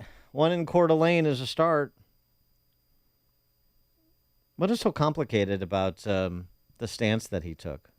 Why are people afraid to say what he said? They are afraid to say what he said. Despite, even in context, even when you have 3 minutes to lay out a case. Because somebody halfway through says, "You're racist!" And now I'm sorry. I mean, the city attorney says they're doing this to make visitors feel welcome. Mm-hmm. Okay. The person violates the hate crime ordinance in Coeur d'Alene if he intimidates another person with the intent to do so because of their perceived race, color, creed, religion, ancestry, gender, sexual orientation, gender identity, blah, blah, blah, blah, blah, blah, blah, blah, blah, blah. That's an example of what he was talking about when he was talking about this being a thought, speech, crime ordinance, which it is. But, not a big deal. Interestingly, and not surprisingly, related Coeur d'Alene story. And Coeur d'Alene could be Hinsdale, could be Wilmette, Naperville, River Forest. Yeah. In fact, it is. They're the same. The same sort of elected leadership, thus the same sort of electorate. In Coeur d'Alene, they banned crosses from the July 4th parade. Yeah, I saw that. Uh-huh. And guess what happened? Everybody brought their crosses. The Chamber of Commerce of Coeur d'Alene banned religious, the sponsor of the parade, banned religious symbols. Of course they did, because it's a totalitarian community. These are all totalitarians in training, and they'll be the most surprised when a line is crossed that they find violative of their particular interests, or there is some sort of revolt, or you have to do things you didn't think you were capable of doing, unkind things, inhumane things. They'll be the most surprised to find themselves in that place, just as we've seen throughout the annals of history and other totalitarian societies. But I know those sorts of things can happen here, even as they're happening all around us. Not to the level of Stalin or Pol Pot or Hitler, of course, but on that path. Well, the reason why they're doing this with the hate speech is last March, I don't know if you remember this story, the University of Utah women's basketball team. They were outside and some guy in a truck with a Confederate flag stopped and began yelling racial slurs at them. And then 2 months later, there was a group of tribal school students who were allegedly subjected to racial harassment at a nearby park. So that's why they're doing this. No, it's not. No, it's not. Think through that statement. Try again. That's not why they're doing it. Think through and try again. Well, that's why they said they want people to feel welcome here, because they thought that those two incidents were too much. Excuse me. And that's why they did it. And it passed unanimously. But they just want control. I don't know. They want to take over. It's big government. They want to control what people say. They want to take away your right to free speech. They use hoaxes to advance hate crime legislation, to advance this sort of identitarian ideology, to advance what you just said, domination over the mind, the actions, as well as the minds of the populace. as Gennaro said, this is not to indulge the bigot. This is not to endorse ignorant, racist comments or commentary. This is to say, I want to live in a free society. And there are ways to deal with ignorance that don't get into the business of government regulating what the government regulating what people thinks, what people think, which is the line that they have crossed, the province they have now entered, which is where every despot must go. They're doing it because this unfortunate comment was made, because this unfortunate incident occurred. They're doing it because they have no respect for living in a free society. They're doing it because they want to subjugate people to their views, because they want to compel unanimity of thought on particular issues. And they think that they're doing the right thing, which is wrong. Greg in Jefferson Park. Hey, good morning, guys. I was actually considering moving to Coeur d'Alene when I exit this rat hole we're living in, but not anymore. That's a beautiful area, but unfortunately, Idaho is being taken over by the idiots from Washington, Oregon, and California who are moving there with buku bucks from selling their properties that they bought cheap or sold high, or stock options, what have you. And that state is becoming blue slowly but surely. Around Boise, it's the same thing. And you're right, Dan. These people are doing this because they can, and it's about power and control, and it seems like there's no end in sight to it. You guys have a good day. Thanks for the call, Greg. Well, Ralph Gennaro is out there fighting the good fight in Coeur d'Alene.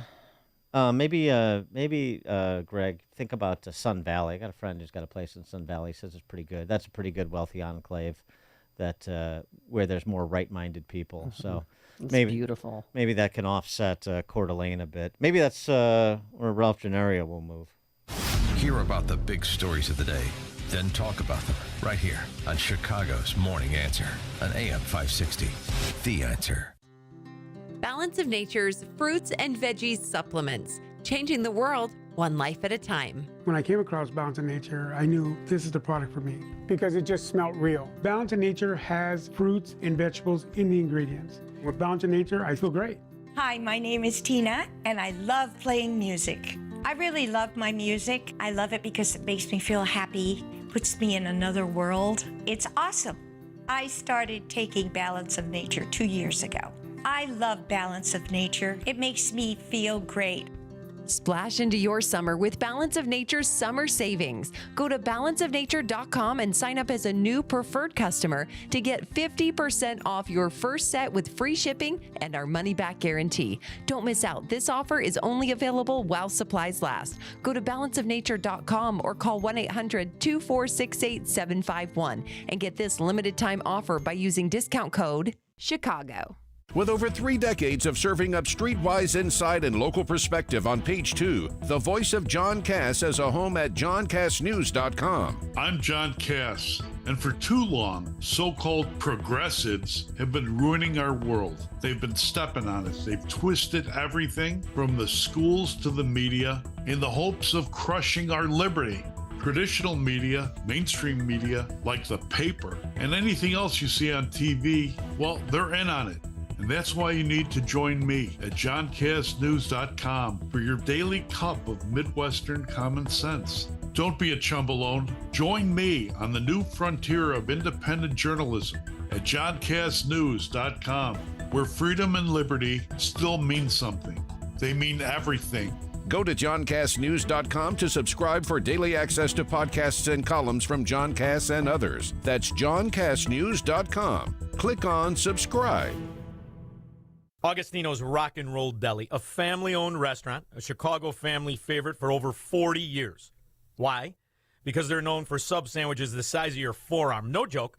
Their 6-inch sub has more meat and cheese in it than any foot long in an Irish neighborhood. These sandwiches are iconic, famous for their homemade Italian beef. meatballs, burgers, and of course, delicious Italian subs loaded with mortadella, cabagol, salami, provolone, and their own secret sauce called Love Potion Number 9. This vinegar and oil dressing is famous on its own.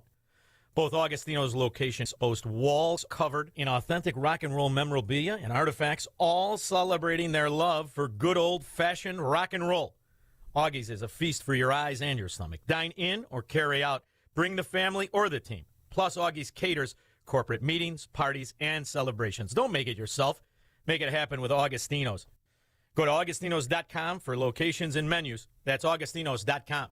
For over 10 years, the award-winning KWCC Construction has been building a better future locally and throughout the Midwest, constructing with detailed planning and execution, completing projects safely, timely, and with transparency. If you've ever visited the Wilder Park Promenade along the Riverwalk in Aurora or driven past the recently revitalized Copley Hospital, you're looking at the quality construction of KWCC. Maybe you've seen the adaptive reuse of 80 South River Street in downtown Aurora, which now includes residences and businesses that have revitalized the area. No matter the project, KWCC Construction offers services from indoors to outdoors, conception to completion. In fact, KWCC was recognized as 2022's Best Project in Landscape and Urban Development. Highly recommended. A general contracting company you can count on. That's KWCC. To request a proposal for your project, visit kwccinc.com. That's kwccinc.com. From breaking news and weather across the country to insight from the brightest minds in conservative opinion, it's Salem News Channel, home to the biggest shows on TV, like Brandon Tatum weekdays at 6 p.m. Eastern, followed by Charlie Kirk at 7. Join SNC, where facts are sacred, critical thinking is celebrated, and the pursuit of truth is unwavering. Watch Salem News Channel free now on Zumo Play. Learn more at snc.tv/Zumo. AM 560, The Answer. That sound means it's time for In-Depth History with Frank, the history teacher from Arlington Heights, because there's nothing new in this world, just the history we don't know, and Frank does. A Winding Road to the 25th Amendment from Frank today. Take it away, Frank.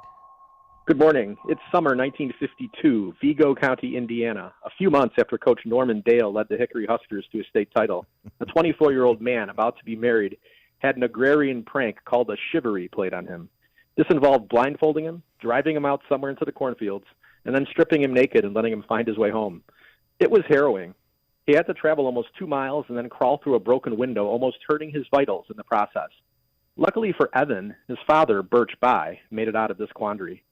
10 years later, October 1962, JFK, as portrayed in the movie 13 Days, asks his chief of staff, Kenny O'Donnell, "Did you hear Coma K-Pot's latest tirade?" Kevin Costner, who plays O'Donnell, replies, "I don't see why K-Pot's inventing an issue. He's got his election sewn up. Even so, we should go out there for By. It's good groundwork for 64. But By did indeed beat K-Pot as the positive outcome of the missile crisis helped Democrats in the midterms across the board. By made the most of his narrow 10,000 vote win and then served the Hoosier state for his own 3 terms until defeated by Dan Quayle in 1980. Along with being the architect of Title IX, which has had a major impact on collegiate sports, By was also a main writer of the 25th Amendment, which may be invoked any day now. Another major accomplishment was the Bayh-Dole Act, as it allows universities to retain intellectual property rights from research funded by the federal government. On the more heroic side, Teddy Kennedy owed much to him too, as they both survived a small plane crash, but it was Birch who dragged Teddy from the wreckage, likely saving him. Birch Bayh was a liberal, a patriot, and a great American. He died in 2019, age 91. That is a fantastic Boston Brahmin accent that you have, Frank. Just very well done. Thank you. Yeah. Thank you. And interestingly, the chivalry, that was the same hazing I went through to get this job at AM 560. Oh. No, I just thought that was your band name in the 80s. Chivalry. Yeah, that is a good band name, actually. It is. Yeah. A cover band for who? What John group, Connolly. Got cover band for John Connolly? Yeah. It's a little country. Yeah. I pulled that one. I would for think you. I would think like Shivery, given the nature of the prank, maybe something more like Sex Pistols or. Oh, okay. Yeah. Anyway. I just want to say I want to say one more thing. Yes. Everybody should just watch the opening to Hoosiers. It's the best scene of any opening scene of any movie. It's beautiful. Just the music. It really is. Goldsmith, right, was the composer. I forget. I That think score so. is great. One of the most It is. beautiful movies ever made, Hoosiers. Frank, as always, beautifully done. And by the way, I'm going to be tweeting out Frank's, by popular demand, I'm going to be tweeting out his in-depth history segment, so you'll have the transcripts. All right, today it's going to be high of 78 degrees. Thunderstorms by this afternoon. It's now 7 a.m. WYND Chicago. He's not sure who he'll face in November. I'm Dave Anthony, Fox News. Former President Trump tells Fox We prepared for him, but I don't think it's going to matter. he thinks Democrats might ultimately replace President Biden with the vice president, making it a Trump-Harris contest. I've actually come to believe that's what they're going to do. I think she's an ineffective person. The former president also hopes to name his running mate during the Republican convention next week. Now, President Biden is adamant he is not going to leave the race, like some House Democrats have called for over concerns about his age and mental ability. They'll have a private meeting today discussing that. Amid new controversy, a Parkinson's disease specialist named Kevin Kennard visited the White House 8 times in 8 months. But the president's doctor, Kevin O'Connor, wrote last night the president has not seen a neurologist outside his annual checkup and has no signs of Parkinson's or related problems. And that is an issue that will be continued to be in the spotlight. And that is also something that the doctor had said last night. In his letter, O'Connor says Kennard has held regular neurology clinics at the White House Medical Clinic in support of active duty members, adding that his expertise makes him flexible to see a variety of patients and problems. That's Fox's Madeline Rivera. Now, President Biden gets a big spotlight today with the NATO summit. He'll have a solo news conference on Thursday. The big focus of the summit continuing to help Ukraine battle Russia. It's not an easy day after in Texas, where Hurricane Beryl caused flooding, did damage, and caused more than 2 million power outages. It's going to feel well over 100 degrees. That is going to be a huge concern as we have so many people without electricity and no air conditioning. Fox meteorologist Janice Dean Barrow's blamed for 7 deaths in Texas, 1 in Louisiana. It's now a tropical depression over Arkansas, moving toward the Great Lakes. It's also hot out west. Heat advisories and warnings from Arizona to Nevada to Utah, California up to Montana. Some areas could top 110 degrees. America's listening to 72 degrees, cloudy skies. At 7:02 on AM 560, The Answer. Good morning. I'm Mike Scott. The National Weather Service says a flood watch has been put in place beginning at 4 p.m. today until 1 p.m. Wednesday for several locations in the Chicago area and northwest Indiana. Mayor Brandon Johnson is pleading for more help from state and federal governments to fight violent crime in Chicago. Mayor says he's asked for more resources from the federal government to help invest into communities. There will be consequences. There will be consequences for the violence. We will not let criminal activity ruin and harm our city. When asked why he was out of town over the long July 4th holiday, Johnson said there was constant communication between his office and CPD, along with state and federal law enforcement. A man accused of stabbing his ex-wife to death in Naperville, Zokir Kudatov, faces 2 counts of first-degree murder. Police say the suspect was at a home Saturday when he got into an argument with his ex-wife. He then stabbed the victim numerous times. An investigation is underway following a shooting involving an off-duty police officer in Elgin. Authorities say the shooting happened yesterday near Walnut and National. Investigators later determined the incident does not involve a police officer that works with the Elgin Department. White Sox lost to the Twins 8-6 in extra innings, while the Cubs take on the Orioles at Camden Yards later on tonight. The news service of Blue Stars Security: support our police and hire the police to personally protect you and your business. Visit online to schedule a free security consultation at bluestarsecurityllc.com. And a check of traffic and weather on the way next on AM 560. Dr. Sebastian Gorka sees good things. The reality is they're losing control of the nation and your capacity to swallow the garbage they're trying to promote. It's a good thing, but only if you get engaged. Because in 4 months' time, if not you, then who? If not now, then when? America First with Dr. Sebastian Gorka. Afternoons at 3, right before Sean Thompson at 4 on AM 560. The Answer. IT support, how can we help? Hey there, we have a huge problem. Our network crashed and our entire assembly line is down. We're losing thousands of dollars an hour. Can you help? Please hold. What do they say? They put me on hold. We gotta get this line back running now. IT support, who are you holding for, please? Oh, hi. I need help. My network is down. I've been on hold for over... Sorry, wrong call. Please hold again. Sound familiar? Don't let a network problem cost your business thousands of dollars. Turnkey is the champion of small businesses. For the price of a monthly car payment, Turnkey will fully protect your network with the most secure, up-to-date cyber protection, unlimited backup, unlimited 24/7 help desk support, and real-time threat hunting. All by world-class technicians who really care about helping people. Protect your small business today. Visit turnkey.pro today. Well, summer's here and the weather is beautiful. Everyone has a favorite outdoor activity: golf, bike riding, bird watching, long walks. Ask 100 people, you'll get 100 answers. But if everyday aches and pains are keeping you on the sidelines, I have one answer: Relief Factor. Relief Factor is a 100% drug-free daily supplement that helps your body fight pain naturally. Developed by doctors, Relief Factor uses a unique formula of natural ingredients. It doesn't just mask pain, it helps reduce or even eliminate it. Wherever you're hurting, back, neck, joints, or muscles, in 3 weeks or less, you'll start to feel the difference all day, every day. So whatever you like to do, swimming, pickleball, hanging out in the garden, Relief Factor can help you feel good again and let you enjoy all your favorite outdoor activities all summer long. Go to ReliefFactor.com or call 1-800-4-RELIEF and save on your first order. That's 1-800-4-RELIEF. Fight pain naturally with Relief Factor. Balance of Nature's fruits and veggies supplements, changing the world one life at a time. Being active is important to me. As you get older, it gets a little harder every year. But if I had to get rid of all my other supplements, the one thing that I would continue to take in my life is Balance of Nature. I've been taking Balance of Nature for a little over a year. It is important to have fruits and vegetables, and how convenient you got them in a capsule. Who doesn't love that? I'm going to continue to take it. Why stop something that makes you feel good?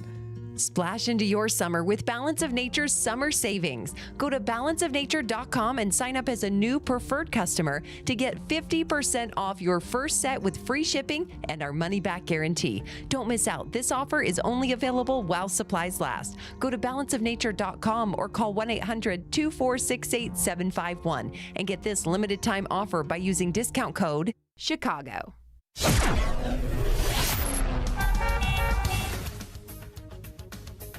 72 degrees, skies are cloudy, and at 7:07, let's get an update on the roads.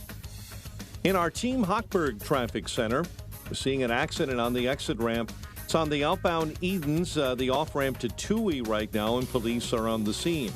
Heavy on the inbound Kennedy, 1 hour from O'Hare into the Burns Circle interchange. We're also seeing delays on the Ike stop and go inbound between Mannheim and Independence. Delays as well this morning on the Stevenson between Harlem and Kedzie, and on the Dan Ryan in the locals between 47 and the Circle. Traffic, a service of Windy City Safes, Chicagoland's only Liberty Safe dealer. With Liberty Safes, you're not just getting a safe, you're getting peace of mind. Visit the Niles showroom, call 224-LOCKBOX, or online at windycitysafes.com. Chicago's Morning Answer continues next. AM 560 Weather Center forecast with Steve Williams. Clouds and sun, thunderstorm in the area. We do have a flood watch in effect this afternoon. High today 79. A bit of rain tonight from tropical rainstorm Burrow, low 66. More rain on the way tomorrow from Burrow and the high at 77. I'm Steve Williams on AM 560, The Answer. 72 at O'Hare. Next news 7:30. Chicago's Morning Answer continues next on AM 560, The Answer. Now, from the Signature Bank Studios, this is Chicago's Morning Answer with Dan Proft and Amy Jacobson on AM 560. The Answer.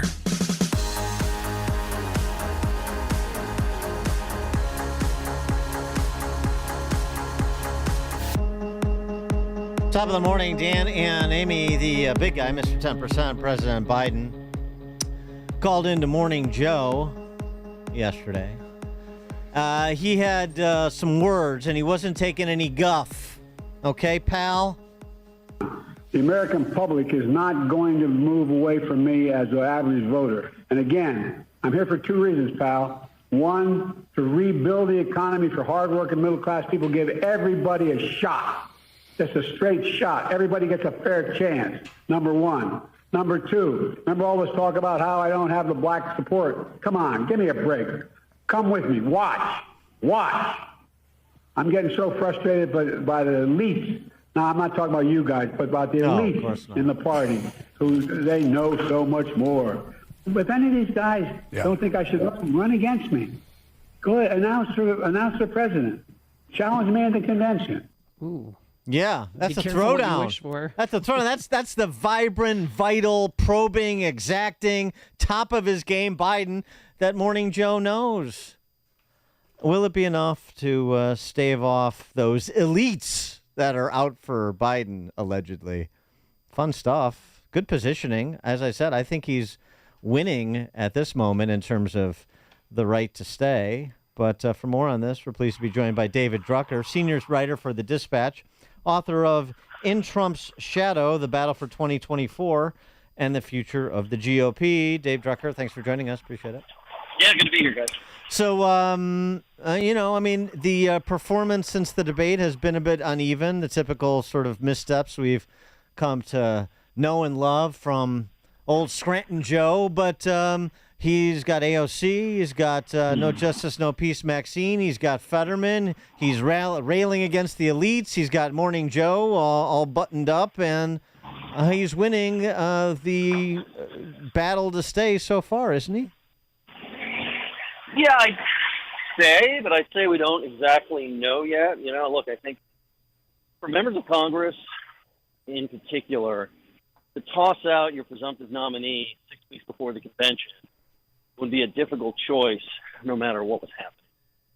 And so I think that on the one hand, the loss in confidence in Biden is clear and widespread.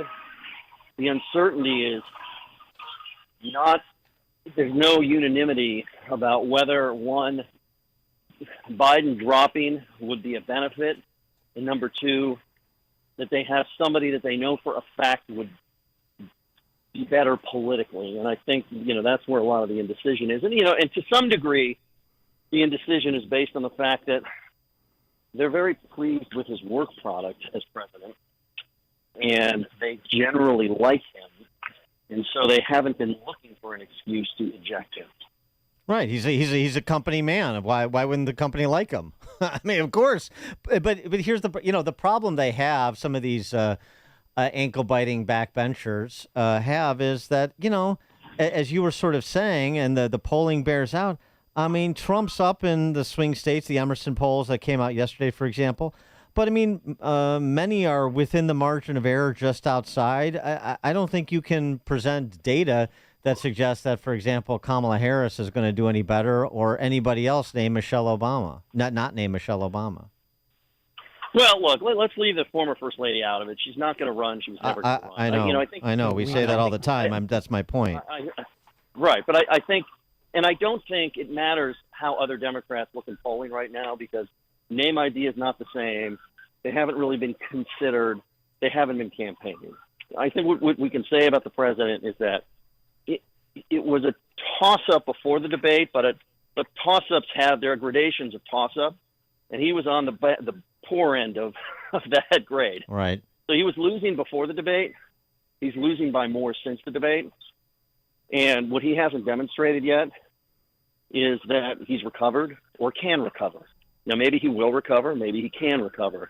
He hasn't demonstrated that. And what are Democrats worried about, elected Democrats?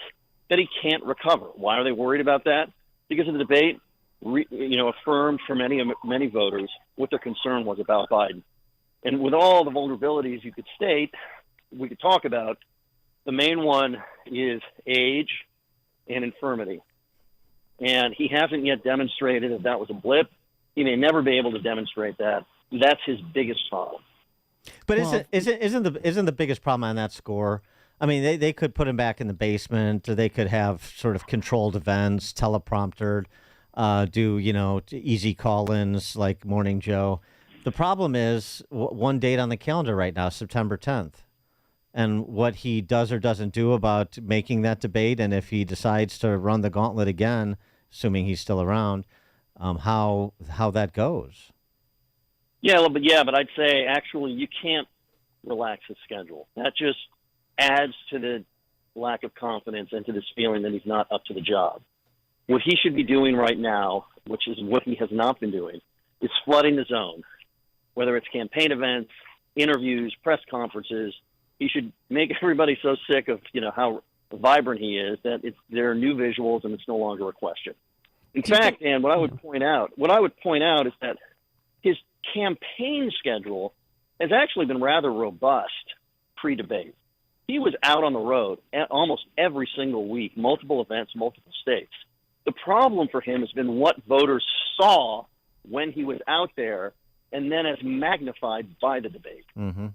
Yeah, but David, he spent 6 days at Camp David, and that's what they produced. I mean, I'm not arguing with you. Yeah, right. It's a huge problem, and I don't know how you deal with it because it's biology, right? I mean, this is his physical state. The presidency ages everybody. Think of your favorite president. Think of great presidents. Think of any president. Everybody comes out looking older than they otherwise would have because of the stress of the job. He took the job at 78 years old. He's 81, headed to 82. That's kind of up there as it is. And he's been president for 4 years. So he's probably aged more than he otherwise would have. I don't know. Millard Fillmore didn't age a day, as I recall, during his presidency. When was that? That was like 1850. Oh, they didn't have Botox back then. Yeah.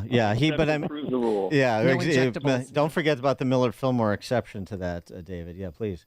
Well, that's the thing. And even if he were to turn in an acceptable performance at the next debate, something akin to the Stephanopoulos interview, which was not good, not particularly reassuring, but it wasn't catastrophic. And the wasn't catastrophic is the new threshold that he has to clear to go on, it seems to me. And certainly at a certain point when it's the point of no return, which the Democrats are getting close to. But the other problem is the talk about his capacity, his physical condition will persist right until Election Day. You're not going to get around to it. I know he's trying desperately to turn this back to being about Trump and so forth, but he's really made this a referendum on his physical condition when he wants it to be a referendum on Trump as Hitler. Well, listen, for the time being, it's definitely a referendum on Biden, and the president definitely wants it to be a referendum on his opponent. I don't think meeting the minimum threshold is enough. I think he needs to go above and beyond. I don't think people are ever going to decide, never mind, he's not too old, never mind, I'm not that concerned. I think that, theory, he could do things that people might say, okay, based on the alternative and the doubts I had about the alternative, I think I could, take a shot with Biden, but it has to be magnitudes more than what we've seen over the last 10 days. Magnitudes more. And minimum showings like we saw in the Stephanopoulos interview, and the fact that we've only had one on-camera interview it's not enough. It is part of it, so long as Democrats in key Senate races in swing House districts continue to be competitive, or in some of these where Republicans are trying to gain seats, continue to hold leads, as long as it doesn't start essentially redound to the detriment down ballot? Does that provide more likelihood that he stays? I think that provides more cover in that there will be fewer Democrats calling for him to step down, right? I mean, there have been a few, maybe a handful, maybe 10 if I really counted it all up. There have been, probably a dozen or so across the country, delegates, key party operatives in important states. If his issues started to sink the party's candidates down ballot where we know they've been competitive, that might create some pressure. But, ultimately, the strong parties don't exist anymore. The parties are basically glorified ballot access organizations. So for there to be a change, the president has to do it himself. They can't really, sure, there's a mechanism at the convention to do it, but the will, I just think, given his control of the party, given how all presidents control their parties, probably wouldn't be there. Well, we were talking about this yesterday. So if he, people attempt to try to sort of provide a graceful exit, gracefully escort him off stage. So if he won't go gracefully and he needs to be shown the window, what exactly does that look like? Well, you have delegates at the convention. Somebody would challenge him, and delegates, using the mechanisms available. And I don't have the rule book in front of me, but he's the presumptive nominee until the delegates actually vote and it becomes binding. Right. And so, they could vote for somebody else. Somebody submits themselves into nomination, and you have a fight. It's possible to do in both parties. But via Zoom a week before the DNC, right? But in advance of that, you'd have to have like a public renunciation of Biden to set the table for the delegates to take that sort of action, wouldn't you? I mean, you'd have to have... Correct. Yeah, correct. Yeah, there'd have to be a groundswell that would build and exist such that it would probably mean that that's where the delegates are themselves. Mm-hmm. And I think it's too soon to know for sure where we are. I just think where we are is he's experienced an erosion in that he's fighting for the nomination 6 weeks before the convention rather than just fighting against his challenger. But key groups are sticking with him. Key members of Congress are still sticking with him. And so it's very hard to determine where it goes. But, a scenario where Biden remains, it's a very high possibility. So today's just, white noise today because the Democratic House members are meeting this morning. Senate leaders are meeting this afternoon. Is that just a dog and pony show? No, it's not. I think they're really trying to figure this out. I do not think that's the case. They were away from Washington on a 4th of July recess, right? And so they were home and they were sort of experiencing this the way everybody else was. But this is the first time they're getting into a room to discuss this. It's not for show. I think they're literally trying to figure this out. Again, I think they haven't been looking for an excuse to get rid of him. This was foisted upon them by him. And now they're concerned that there's a problem he cannot overcome. In theory, you can overcome message. You can overcome tactics. You can even overcome vulnerabilities like inflation and things that have to do with how you govern. But he's 81 years old. He looks the way he looks. And you can't, that's something that's hard to overcome unless he just starts being different. The best thing that could happen to him actually is the upcoming Republican convention, because that's one way where the attention will be on Trump and Republicans and not him, sort of by format. And I wonder, if he can survive to and through the RNC, then you're really up against the clock. I mean, you don't really have time anymore to not make a move if you're going to make one. Yeah, look, I don't disagree. I mean, this is, they should have been having this conversation. If they had started this conversation a year ago, let's put it that way, then you're before the primaries and you have all this runway to figure things out, for pressure to build, for people to jump into the race and run against him in primaries, for him to consider more gracefully to exit, right? I mean, for him to drop now, there's a way for him to make it graceful, but everybody kind of knows it wasn't. And he's looked like all presidents. He's got an ego. He's prideful. You don't get that job if you're not that way. And so it's a very difficult, it's not an easy thing for somebody like him to contemplate. David Drucker, senior writer for The Dispatch, author of In Trump's Shadow, The Battle for 2024 and the Future of the GOP. David Drucker, thanks as always. Appreciate it. Anytime. Thank you. Thank you. And he joined us on our turnkey.pro answer line. You're listening to Chicago's Morning Answer with Dan Proft and Amy Jacobson on AM 560. The Answer. Signature Bank is Chicago's fastest growing independently owned business bank. It's a bank where relationships still matter. Signature Bank knows your name and your story. I'm Dan Proft, and I know this because Signature Bank is my business bank. Hi, I'm Paul Jenkins, owner of Bancroft Architects and Engineers, a service-disabled veteran-owned small business providing design solutions for clients, including the VA. When looking for a trusted banking partner, Bancroft was lucky to find that partner in Signature Bank in 2015. With Signature, personal service goes beyond a login and a PIN number. My staff and I have the comfort of knowing that we're dealing with real people who know our business and care about us as individuals. Signature helped finance our new state-of-the-art facility, and Bancroft looks forward to further expanding business opportunities for disabled veterans and historically disadvantaged communities. Signature Bank is looking for their next success story. To learn more about turning your business vision into reality, visit signaturebank.bank. Signature Bank, helping local businesses succeed. Member FDIC, Equal Housing Lender. In 2 years since the Supreme Court overturned Roe v. Wade, abortion has become big business in Illinois. While other states have restricted abortions, Illinois has become a destination for women looking for abortions. You can help to reverse that trend by supporting a great organization called Preborn. Research shows that when pregnant girls or young women see their babies on an ultrasound, they are far more likely to choose life for that child. And Preborn provides ultrasounds for mothers facing crisis pregnancies. The cost of an ultrasound is just $28. That's it. That's all it takes to save the life of a baby. Your gift of $28 can give a mother who is abortion-minded the chance to see the truth of the baby that's growing inside her. For a gift of $140, you can do that for 5 moms and their babies. And maybe you're someone who has the means to give a gift of $15,000. If so, that's what it costs to purchase an ultrasound machine that can save the lives of thousands of babies for years to come.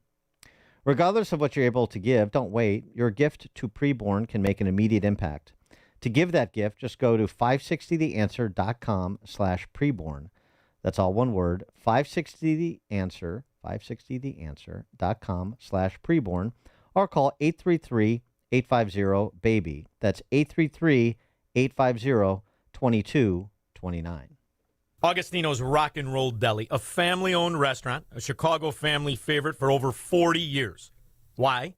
Because they're known for sub sandwiches the size of your forearm. No joke. Their 6-inch sub has more meat and cheese in it than any foot long in an Irish neighborhood. These sandwiches are iconic, famous for their homemade Italian beef, meatballs, burgers, and, of course, delicious Italian subs loaded with mortadella, cabagol, salami, provolone, and their own secret sauce called Love Potion No. 9. This vinegar and oil dressing is famous on its own.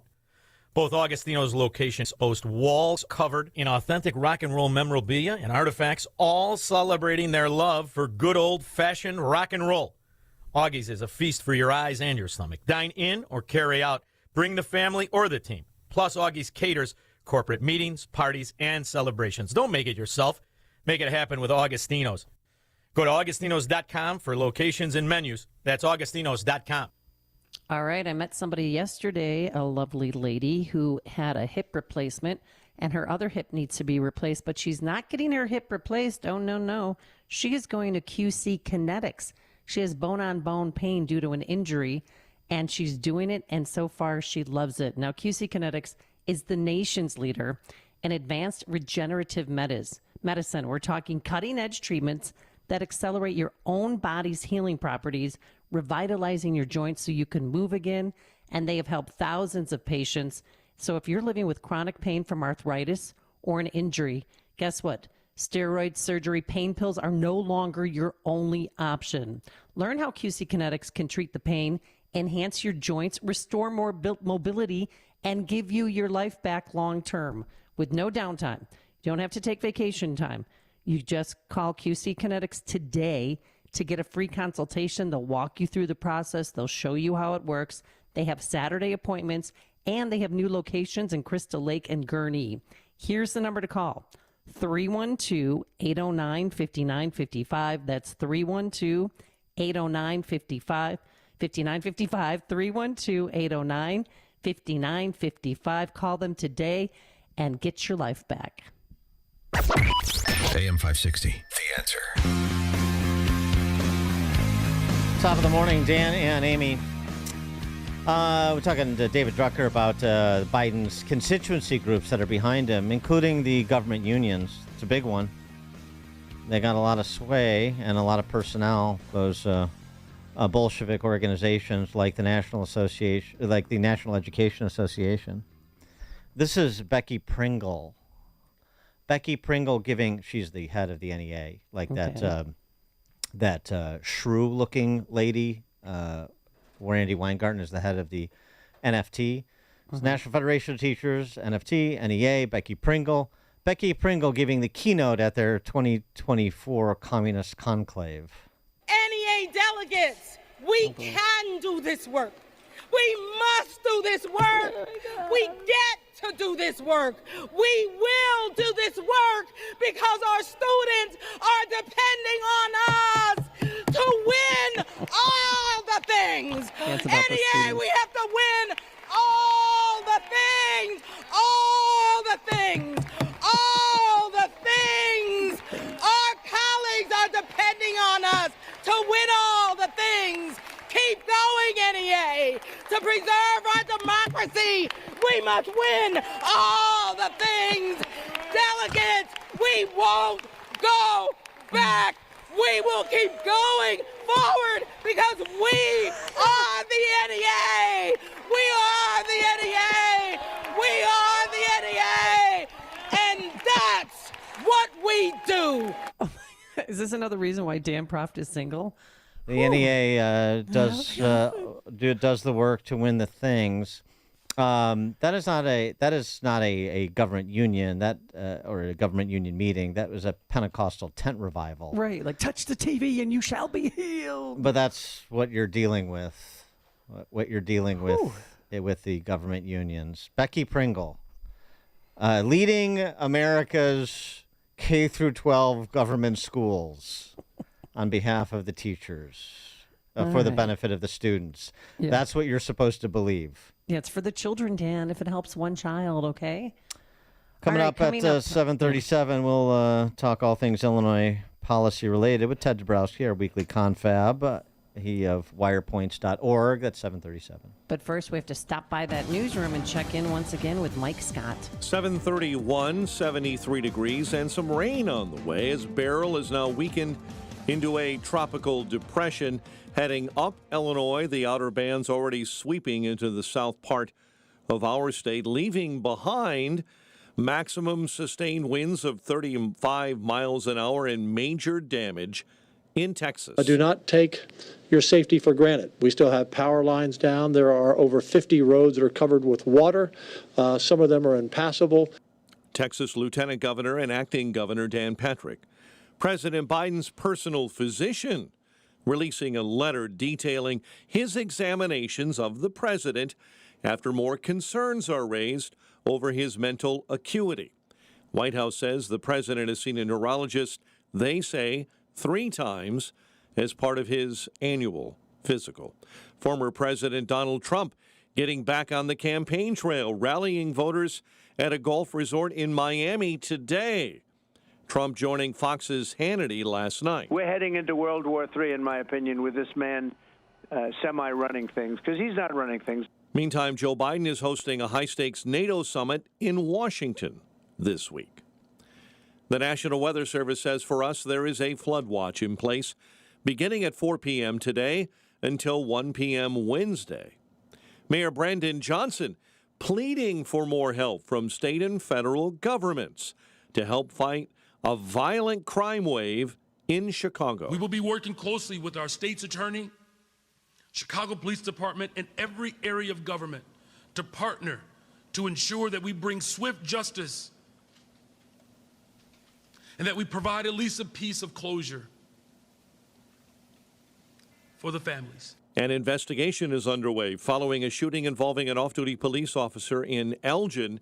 Investigators have determined the incident yesterday involved that off-duty officer that does not work for the Elgin Police Department.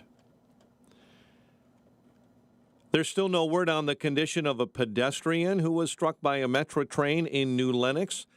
Rail officials say the incident happened yesterday and the investigation continues.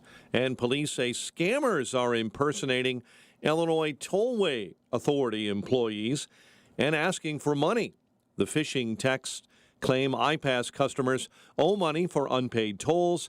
The tollway is asking motorists to disregard the texts and then check their own online accounts. White Sox lost to the Twins. Cubs take on the Orioles tonight. The news is a service of Windy City Safes. What are you doing to keep your most prized possessions safe? Windy City Safes is Chicagoland's only Liberty Safe dealer. Visit the Niles showroom, call 224-LOCKBOX or online at windysitysafes.com.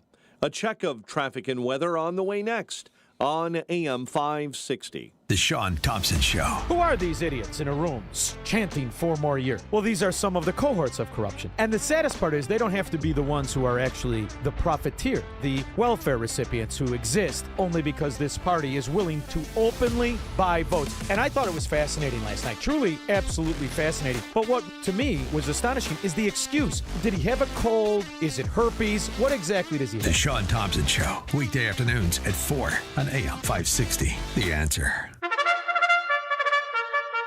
It's Reveille. Last weekend, Chicago hosted its second NASCAR race on a 2-mile track around the city, showcasing the beautiful architecture and lakefront that makes Chicago a world-class city. Ticket prices for NASCAR started at $250, and big-name entertainers and other attractions garnered every tourist dollar available.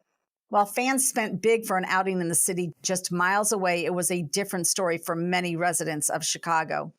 Over the holiday weekend, there were 4 mass shootings, 107 wounded, 19 died from the violence. By Monday morning, the Chicago Tribune online edition didn't have a single article on the homepage about the violence, and their lead editorial was about piping plovers. Unbelievably, 107 shot and 19 murdered is not the record for the 4th of July weekend. In 2021, 113 were wounded and 23 killed. One would think this level of crime would have put politicians out on their butt, but a numb electorate reelected Pritzker in 2022 and then also reelected Democrat state senators and representatives who passed the Pro-Criminal Safety Act. In 2023, Chicago voters then replaced Lightfoot with Johnson, who has provided no leadership or solution to the crime problem. These murders are homegrown. They are the result of cultural rot and Democrat politicians, including the state's attorney and judges, who have failed to back up the police and put criminals away. One of the mass shootings included a mother, her niece, and her 8-year-old son, who were killed by gunfire as bullets flew into their home from the street. 2 additional children are in critical condition from that same shooting. How do you explain this level of violence in a progressive, modern city? I'm Jeannie Ives. To learn more, listen to my radio show on Sunday from 7 to 9 p.m. and sign up for my newsletter at breakthrough-ideas.com. Don't let a cold, sinus infection, or allergies ruin your day. Breathe easier, sleep better, and feel healthier with Navage. Visit Navage.com, Walmart, Walgreens, CVS, or a store near you.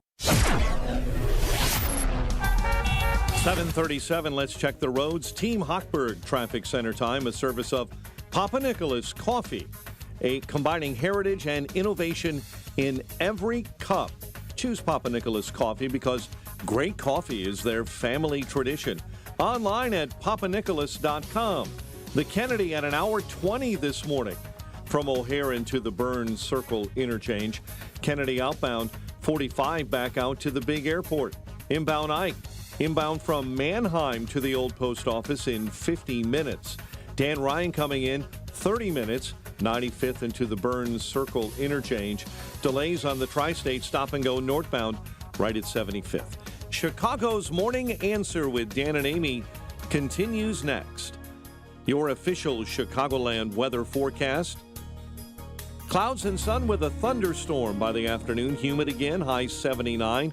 Rain kicks in from tropical rainstorm barrel. Humid overnight as well with a low of 66. 73 right now. Next news coming up at 8. Chicago's Morning Answer continues next on AM 560, The Answer.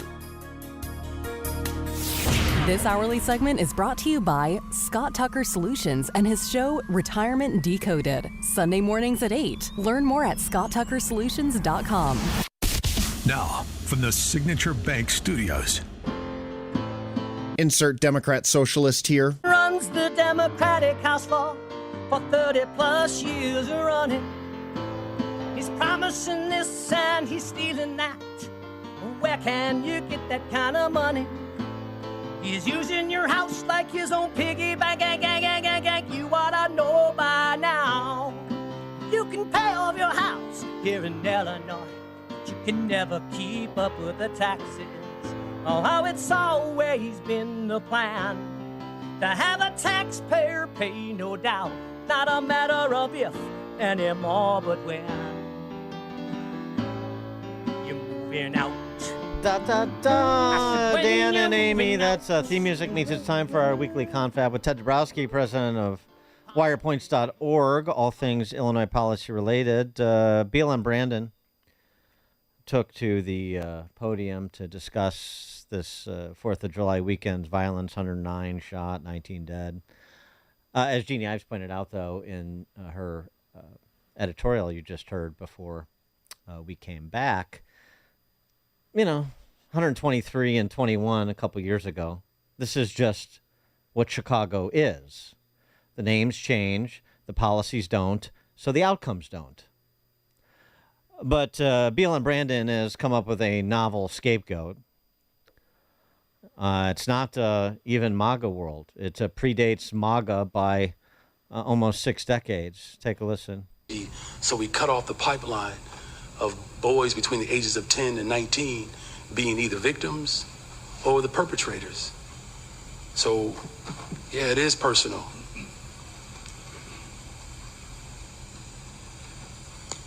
Black death has been unfortunately accepted in this country for a very long time.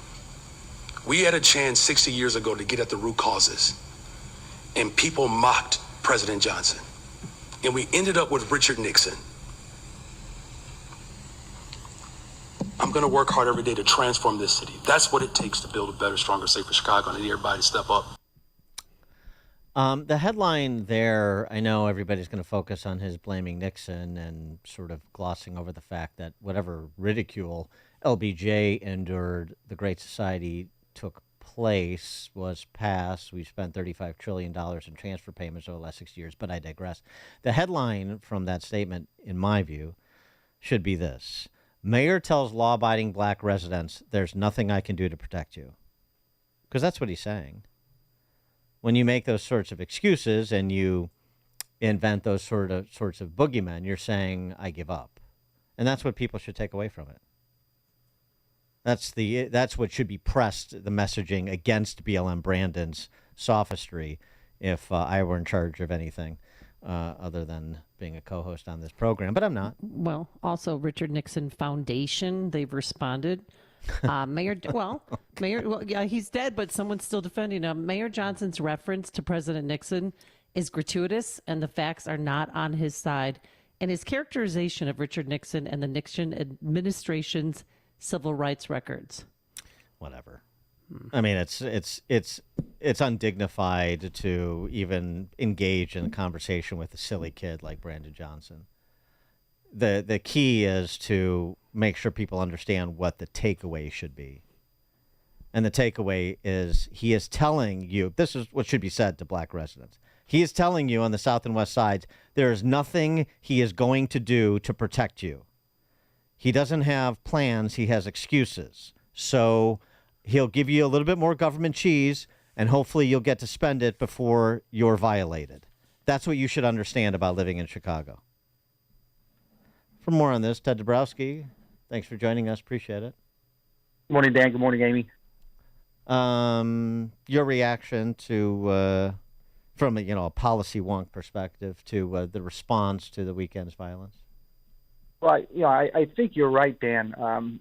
He's effectively saying there's not much he can do. He'll come around and say we need more money, more violence prevention programs to build that better, stronger, safer Chicago. But what you don't hear as well. And I would add this to what people should know. They should know he's not going to do anything, but they should also know what he's not doing.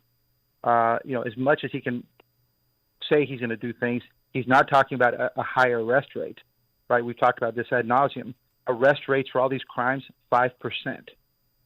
Why isn't he pushing for a higher arrest rate and for everything, whatever that means, to get the arrest rates higher? He's not pushing, Kim Foxx, for more prosecutions of these bad guys, because these are the bad guys that turn around and kill black people. He's not pushing for stronger sentencing. He's not pushing for tougher. Let's call it like on these felony thefts, right? Let's bring that felony theft threshold to $300, not $1,000. He's not pushing for any of that, and everybody should know that. And I doubt most people don't know that. What they only hear is that it's Nixon's fault and it's the disinvestment. They hear that over and over, and that's what's getting the people. They need to hear that. We're losing the information war, right? And that's really what happens. That's why you have to synthesize it. This is translate political speak to human being speak. Gary and Gatewood, who's the deputy mayor. You look at work like treatment, not trauma. You look at guaranteed basic income. You look at the wraparound support we will get, and so on and so forth. UBI, more government cheese, this and that. But again, just understand they have abdicated any interest or responsibility for your public safety. Predominantly black residents of Chicago, the law-abiding black residents of Chicago, who are predominantly in the crossfire. Yeah, I can't control the streets anymore, so that's it. Basically, is what he's saying. Yeah, I'll give you cash instead of safety. I'll give you other people's money instead of safety. Is that good enough? And a lot of people will say yes. Yeah, well, yeah, that's true. Now, here's another thing he said, right? He says, you don't hear him say this often. He says, I'm going to bring justice to what happened over the weekend. That's, again, a bad statement. He doesn't talk about deterrence at all, right? It's all about we're going to get the people back for what they did, but they never do, of course. But I think your point is right. Distilling it down to the bottom line is that we've lost control of the streets, and there's not much I can do about it except for give you a little cash. And by the way, I know were references made to state and federal support.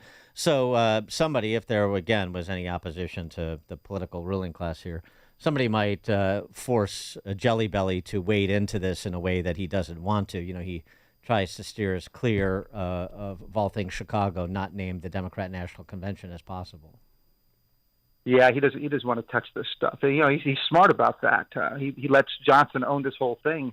A great governor would step in and call for some of the things we talked about. There's just so much that could be done on the deterrence. It doesn't solve the long-term problems that we have, but it certainly would solve the short and medium-term problems of getting deterrence up. But again, Metzger wanted Safety Act, so he's not the right guy to stand in and help Johnson. He's actually created some of the policies that lets Johnson sink even faster. And he's having a press conference today, and I wonder if anyone's going to even bring it up, even ask him about it. Well, the other Governor Pritzker. Well, the other thing too for both of these cads in high office in Illinois, if you want to go back and do this historical retrospective, there's some really good scholarship on the topic of what happened in the 70s. For example, in New York, when the state under Rockefeller imposed more substantial drug laws and enforced them to reduce the impact of gang crime. And Michael Javen Fortner, who we've had on the show, is a black academic. He's written a book about it called The Black Silent Majority. And he tells the accurate story as opposed to this, race hustling, revisionist history that you get from frauds like Brandon Johnson. And to call him a fraud is to say there's something purposeful about it. He doesn't even know what he doesn't know. But Fortner makes the point it was black families in those crime-ridden neighborhoods in New York City that pressed Rockefeller. Rockefeller didn't come in as the white savior. He was supposed to say, where's the governor to do something to help us and to give us the public safety that we should expect? So, to some extent, we're always looking at this in terms of who's going to intervene and who's going to intervene. As long as, I said this yesterday, as long as black families, so many of them, are willing to prostitute themselves to the government, to the Democrat Socialist Party, willing to be bought off with a little bit more government cheese. The politicians that they represent them at the ward level, at the legislative level too. As long as that happens, and they're not doing what black residents of New York did in the 70s to press the officials, say we're demanding equal protection under the law, and that includes equal police protection. Then what you had this weekend will happen again for several weekends over the summer, and we'll do the same sort of hand-wringing about it, and it will just persist for as far as the eye can see, just as it has to present. Yeah, I mean, we're just caught in the same cycle, and I think what's happened now, and it's much like in education, where you've got a whole new generation that's lived under this kind of environment for a long time. The parents of today were the ones who were CPS students, 20, 30 years ago, and so they've lived under this same cycle, and it's the same thing on crime. It's just now the next set of parents, they're probably less informed, less engaged, and probably buy into the lies that are told by the media and a lot of the whatever you want to call them, the elite, and they just perpetuate the same thing over and over and over again. I saw something in Illinois Pravda. I mean Politico, that Pritzker is sending the message that Illinois is open for business. Right. But I saw your colleague over there, Wirepoint's Mark Glennon, took a little review of official Illinois state reporting, the Bipartisan Commission on Government Forecasting and Accountability, otherwise known as COGFA. And it doesn't seem like the larger business community in America or globally understands that Illinois is open for business, does it? No, they're all. It's quite the opposite. What's interesting about this is that it wasn't Wirepoint's writing about the GDP data and the payroll data and the unemployment rate. This was Pritzker's own number crunchers, COGFA, and we're basically 46th, 45th, 47th on all the measures that really matter, right? Like back to distilling about people. Can you have a good job? Are your earnings growing? Do you have opportunity? Well, in the country, for example, in GDP growth, economic growth, we were 46th among the states since basically right before COVID, which is effectively when Pritzker took over. 46th in the country for growth. For creating jobs, we were, 45th in the nation. For unemployment rate, 45th. Personal incomes, 46th. I mean, how bad can you be? And this is the kind of stuff we hammer all the time, but it gets ignored by the traditional media. But it's kind of hard to ignore when COGFA puts it out. I'm not sure why Pritzker let his own team put something like that out. Yeah, right. I must have big slip up. They must have seen an accomplishment in there somewhere. I don't know. Or slipped by the goalie while he was trying to position himself for the presidency, trying to scale this wonderful success nationally. Yeah, and I do say scale purposefully. Scale. Yeah, and this all ties into the out-migration data we released last week. I mean, it's all the same stuff, right? It's wonky data policy stuff, but in the end, low incomes, low job opportunities, high taxes lead to, well, I got to go to Florida, I got to go to Texas, I got to go to Tennessee because, frankly, they pay more there, the taxes are lower, and I have more opportunity. I saw something going on here. I don't. I'm a bit confused. No, not really. Lightfoot leftover. Ooh fighting that? Words from the Chicago Teachers Union in the direction of CPS stooge / CEO Pedro Martinez. They're not happy with CPS stooge Pedro Martinez's disposition with respect to those contract negotiations advertised by Stacey Davis Gates that are public and are supposed to be public in nature. The public prosecution of the case for $50 billion, according to Stacey Davis Gates. Jackson Potter, who is a card-carrying communist, part of us raising concerns in an animated and sharp way right now, Lightfoot leftover. There's more where that came from, pal. Part of us raising our concerns in an animated and sharp way right now is because we want to do everything in our power to avoid any kind of impasse. Oh, golly, please tell me that CPS and CTU and City Hall will get along. for the kids, Ted. We can't have another strike. We need the kids in school, Ted. Unless there's a flu virus or something. Yeah, well, this is going to be interesting how it works, right? Because if the CTU strikes are striking on Johnson, of course, Johnson's going to, in theory, have an approval of that. So it's all going to be, I guess, a performative show because they're negotiating with each other. They're at the table together, and there's no real taxpayer there. There's no other at the table. So we'll have to see how that plays out. And I think what's interesting is pensions is one of the big things now that they're going to fight over. Talk about performative. Yeah, well, we had the COVID money cover up the pension stuff. Nobody talked about pensions for 3 years. Here we go again. We're about to start over again because those big bills are sitting right there waiting to be paid.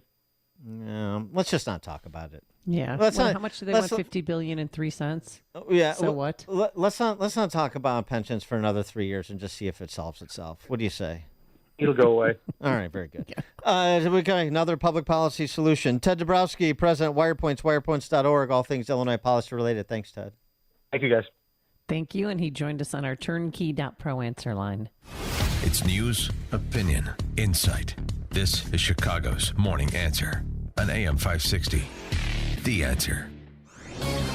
This is Seth Leibson for townhall.com. Perhaps we've elevated politics above its proper station in our lives and affairs, especially affairs of state. The conversation since June 27th and that horrendous debate performance has been, will Joe Biden be the nominee for the 2024 election, or won't he? That's really the wrong conversation. The question should be, should Joe Biden be the president right now? Joe Biden cannot now faithfully execute the office of the presidency, a violation of his oath to preserve, protect, and defend the Constitution. One can go back to Robert Herr's February report that revealed Joe Biden's dramatic memory failures. In his effort to rehabilitate himself after the debate, Biden sat down with George Stephanopoulos and did nothing to inspire confidence. These problems never improve. They always get worse. We are now at the point where it's not a weak candidate Democrats need to worry about. It's a dangerously and recklessly propped up presidency that should be a concern to every American, left, right, and anywhere in between.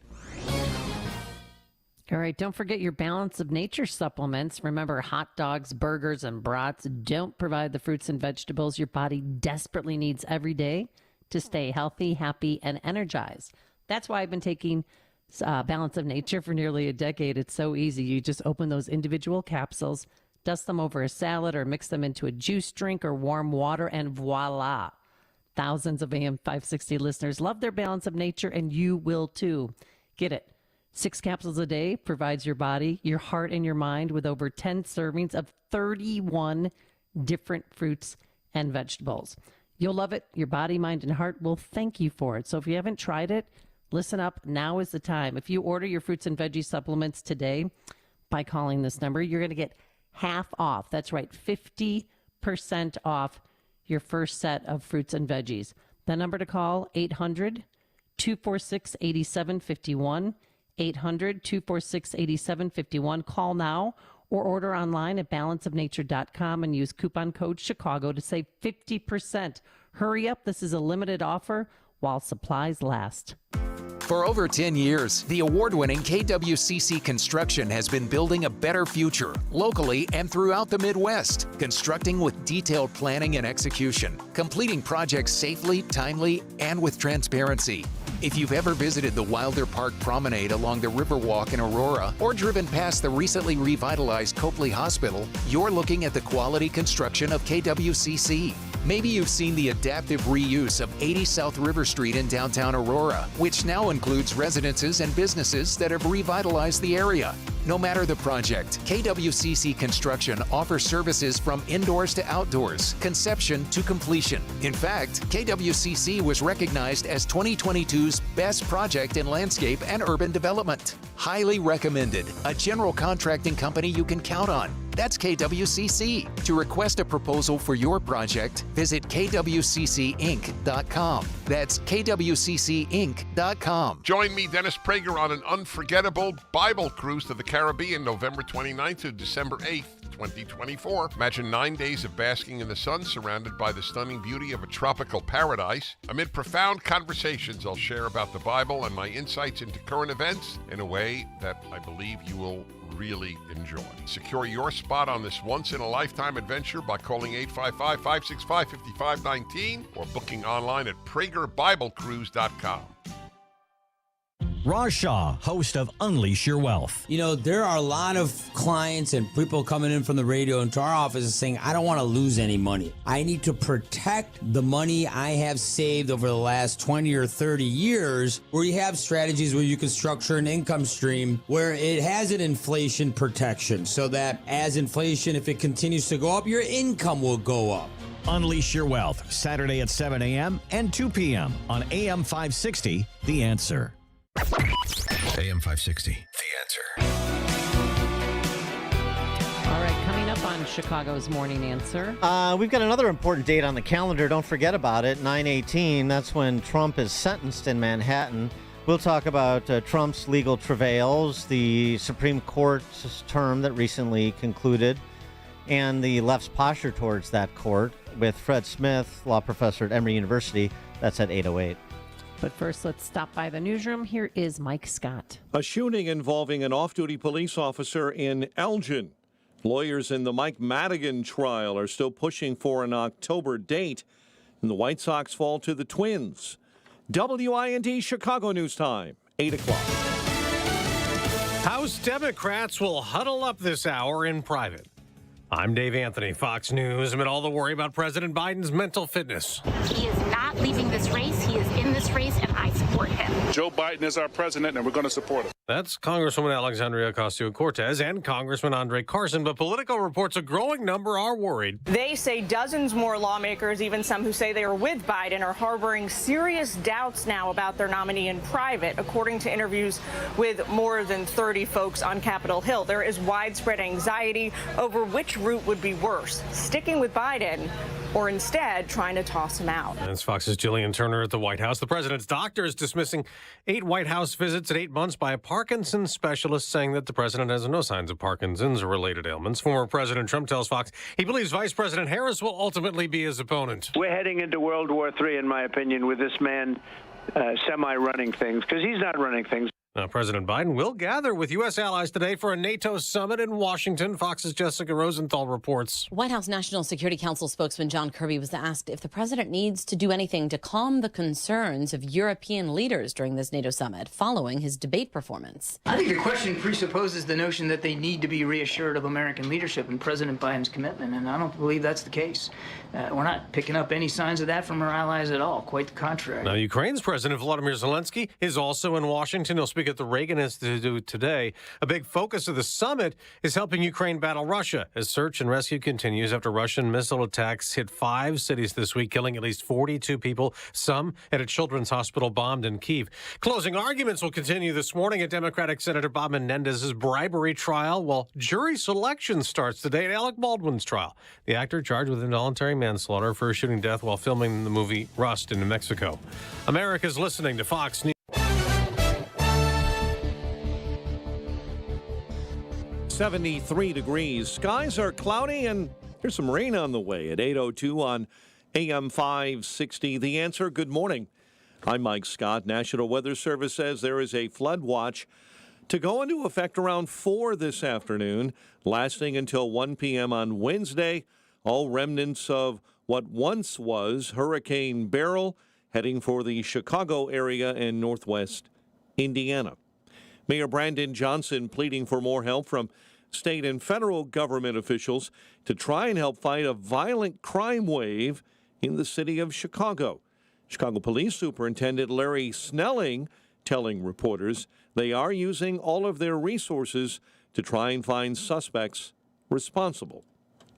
The mayor said he asked for more resources from the federal government to help invest in more communities in the city.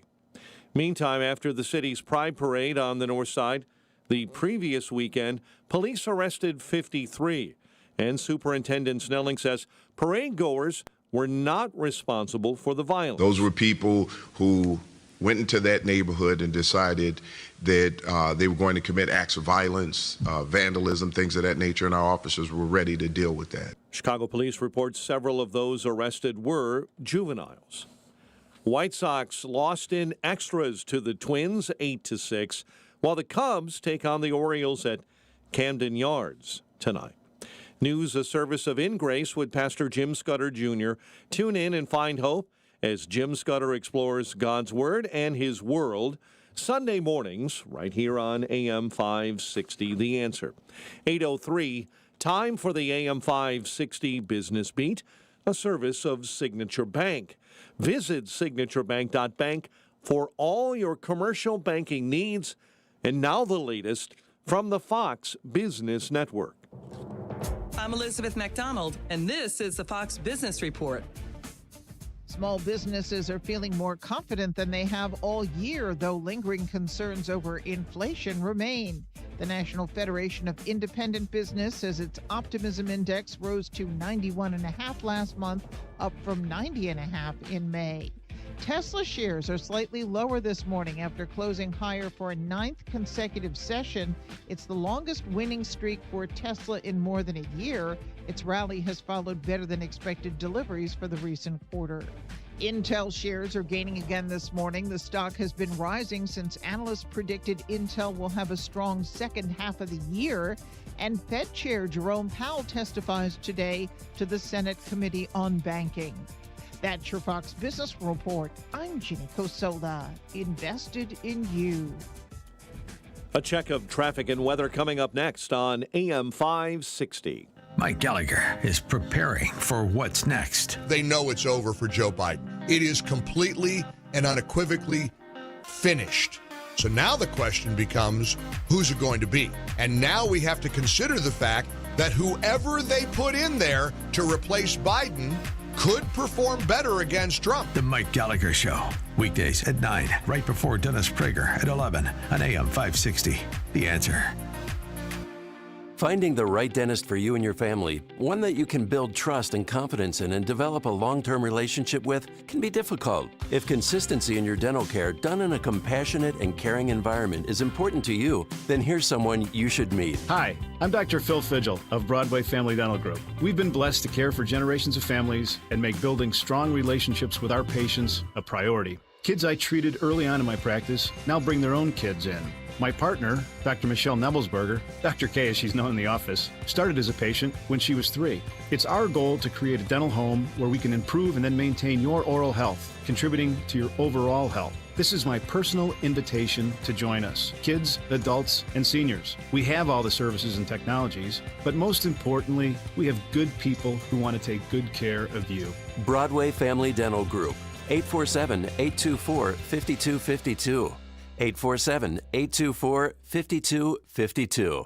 This is an urgent announcement for anyone that's $10,000 or more in debt. Before you make another minimum payment, you need to know there are special programs that can completely free you of your debt. Total Financial Freedom can help you become debt-free in months instead of years. Resolve your credit card debt, signature loans, department store cards, internet loans, and timeshares. Call now at 800-533-6605 for a free consultation. For 17 years, Total Financial Freedom has helped thousands get out of debt. You can feel confident when calling because Total Financial Freedom is A+ rated by the Better Business Bureau and a Christian-owned company. Don't get stuck in the endless cycle of payments. You have the right to get your debt resolved and substantially reduce your monthly payments. Call Christian-owned Total Financial Freedom now at 800-533-6605. That's 800-533-6605. 800-533-6605. Well, summer's here and the weather is beautiful. Everyone has a favorite outdoor activity: golf, bike riding, bird watching, long walks. Ask 100 people, you'll get 100 answers. But if everyday aches and pains are keeping you on the sidelines,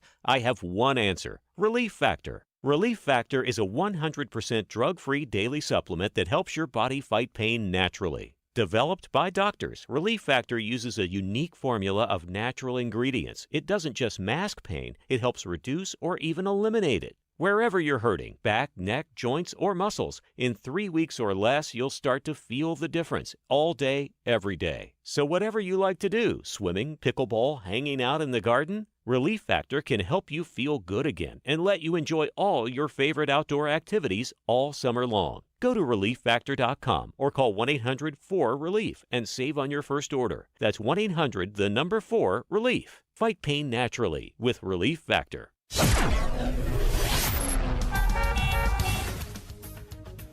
8:08, let's get an update on the roads and in our Team Hochberg Traffic Center. We'll start on the Kennedy. Almost 90 minutes now from O'Hare to the Burns Circle interchange. Kennedy outbound right now is 45. Back out to the big airport. Inbound Ike, 1 hour, solid from 390 into the old post office. Outbounders, your jam solid between Cicero and Des Plaines Avenue. Checking in on the Dan Ryan, 40 minutes, 95th into the Burns Circle interchange. Outbound Dan Ryan, an accident on the off-ramp to 75th. Traffic, a service of Quick Delivery Service. Make Quick Delivery Service your personal ground crew anytime, anyplace, anywhere. When you need to move your shipment or freight, Quick Delivery will get it there. Eliminate any surprises at quickdelivery.com. Chicago's Morning Answer with Dan and Amy continues next. AM 560 Weather Center forecast with Steve Williams. A flood watch in effect this afternoon. Clouds and sun, thunderstorm and a high 79. A bit of rain tonight from tropical rainstorm Burrow, low 66. More rain tomorrow from Burrow and the high at 77. I'm Steve Williams on AM 560. The Answer. 73 at O'Hare. Next news coming up at 8:30. Chicago's Morning Answer continues next on AM 560. The Answer. This hourly segment is brought to you by Health Quest Radio with Dr. David Kolbaba. Saturday mornings at 11. Visit healthquestradio.com. Now, from the Signature Bank Studios, this is Chicago's Morning Answer with Dan Proft and Amy Jacobson on AM 560. The Answer.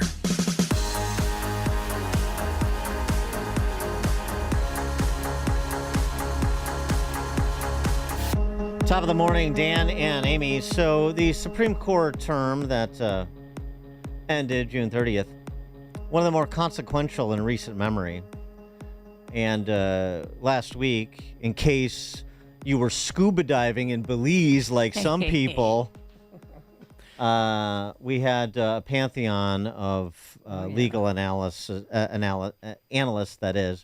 that you will not find anywhere else. We had Turley and Epstein and Jacobson and Barnett on last week. You should check out those podcasts if you were off like Amy was. Gallivanting around the globe. I know. I missed the probably busiest news week in recent memory.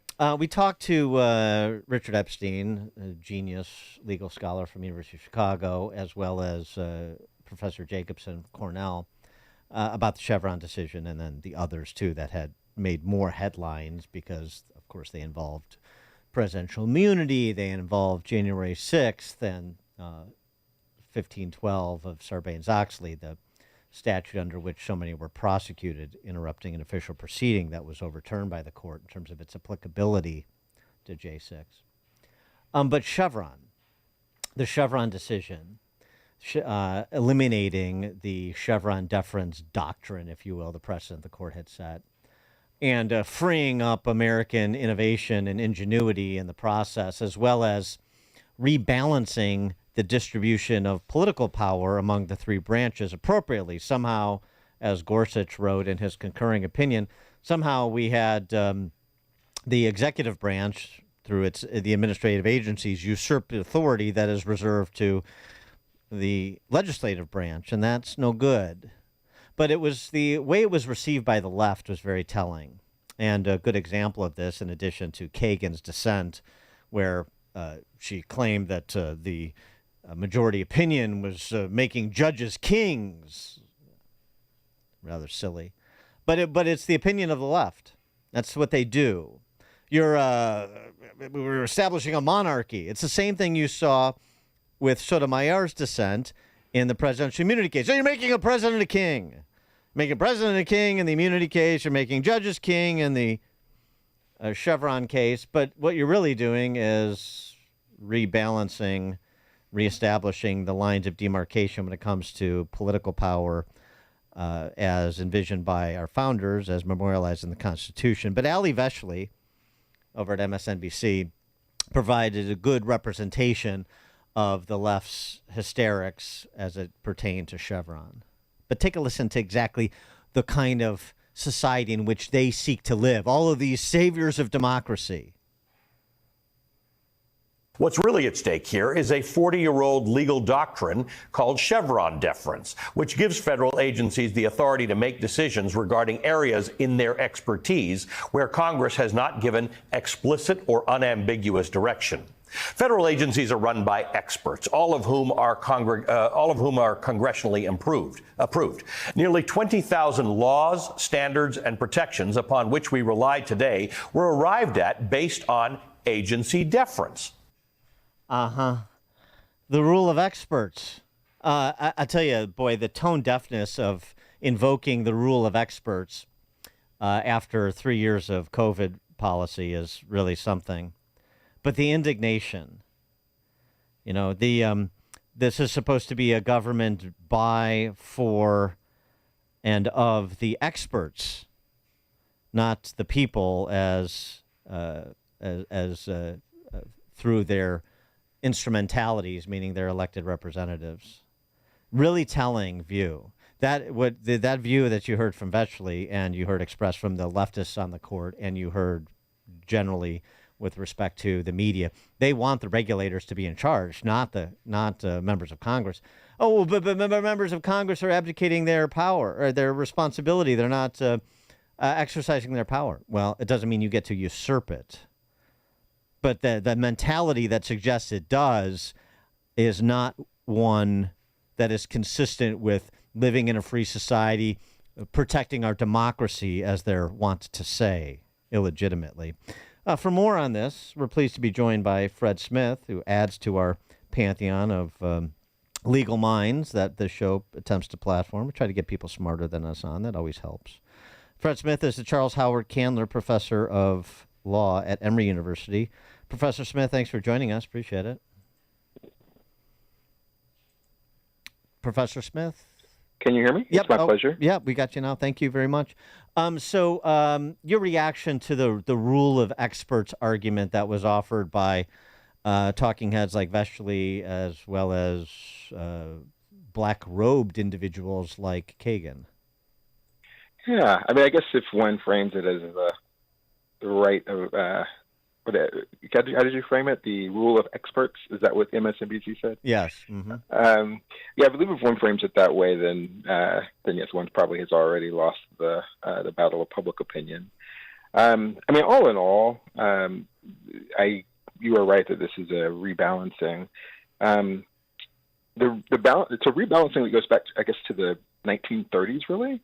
It's when you started to see an expansion in the way of government agencies in order to, at that time, tackle the Great Depression. Over the decades, you've seen agencies involved in things like expanding civil rights in the 1960s. And then beginning in the 1970s, one of the big spaces for this has been environmental regulations at the EPA. Mm-hmm. And that's been one of the really major flashpoints these past few terms. And what you've seen the court do is really kind of wrestle with what is it that agencies should or should not be allowed to do, and how much deference should they get when they do these things. And so before the overturning of Chevron, the big innovation from the court a couple terms ago was something they called the major questions doctrine. And what the major questions doctrine said is, if the federal government does anything that has a major impact on the economy or on the nation's social policy, then there needs to be express authorization from Congress. And so that was something that struck down some environmental regulations, and it struck down the student loan program, or at least it was cited there. But hanging out in the background was always the question of whether or not agencies would continue to get deference, and now we know that they won't. Well, there's something else to this, too, it seems to me. The straw man arguments that are being made by Kagan and others, which is, essentially if you don't recognize and defer to the experts that are housed in all of these federal agencies, then you're not interested in sensible public policy making.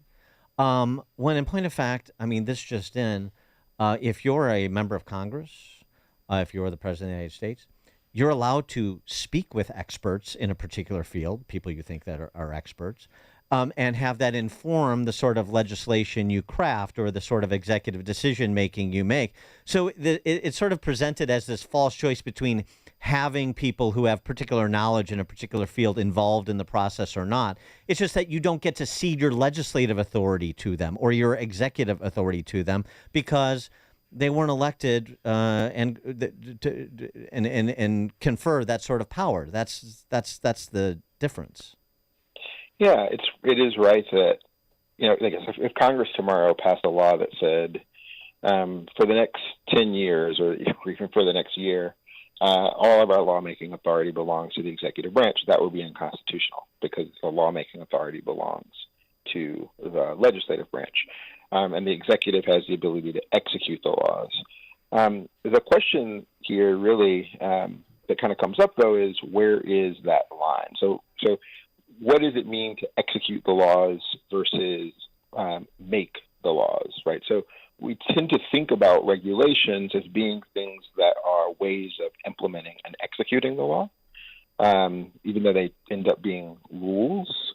But surely there is some point where that line ends up getting crossed. And it is an important question. What should the rules around that be? And so, for a while, the overturning of Chevron is just kind of the culmination of a lot of moments that the court has wrestled with in terms of where that line should be. They've wrestled with the possibility that they should kind of bulk up something called a non-delegation principle, the idea that Congress can't delegate its lawmaking authority to the executive branch. You saw that a few terms ago in 2019. But this is kind of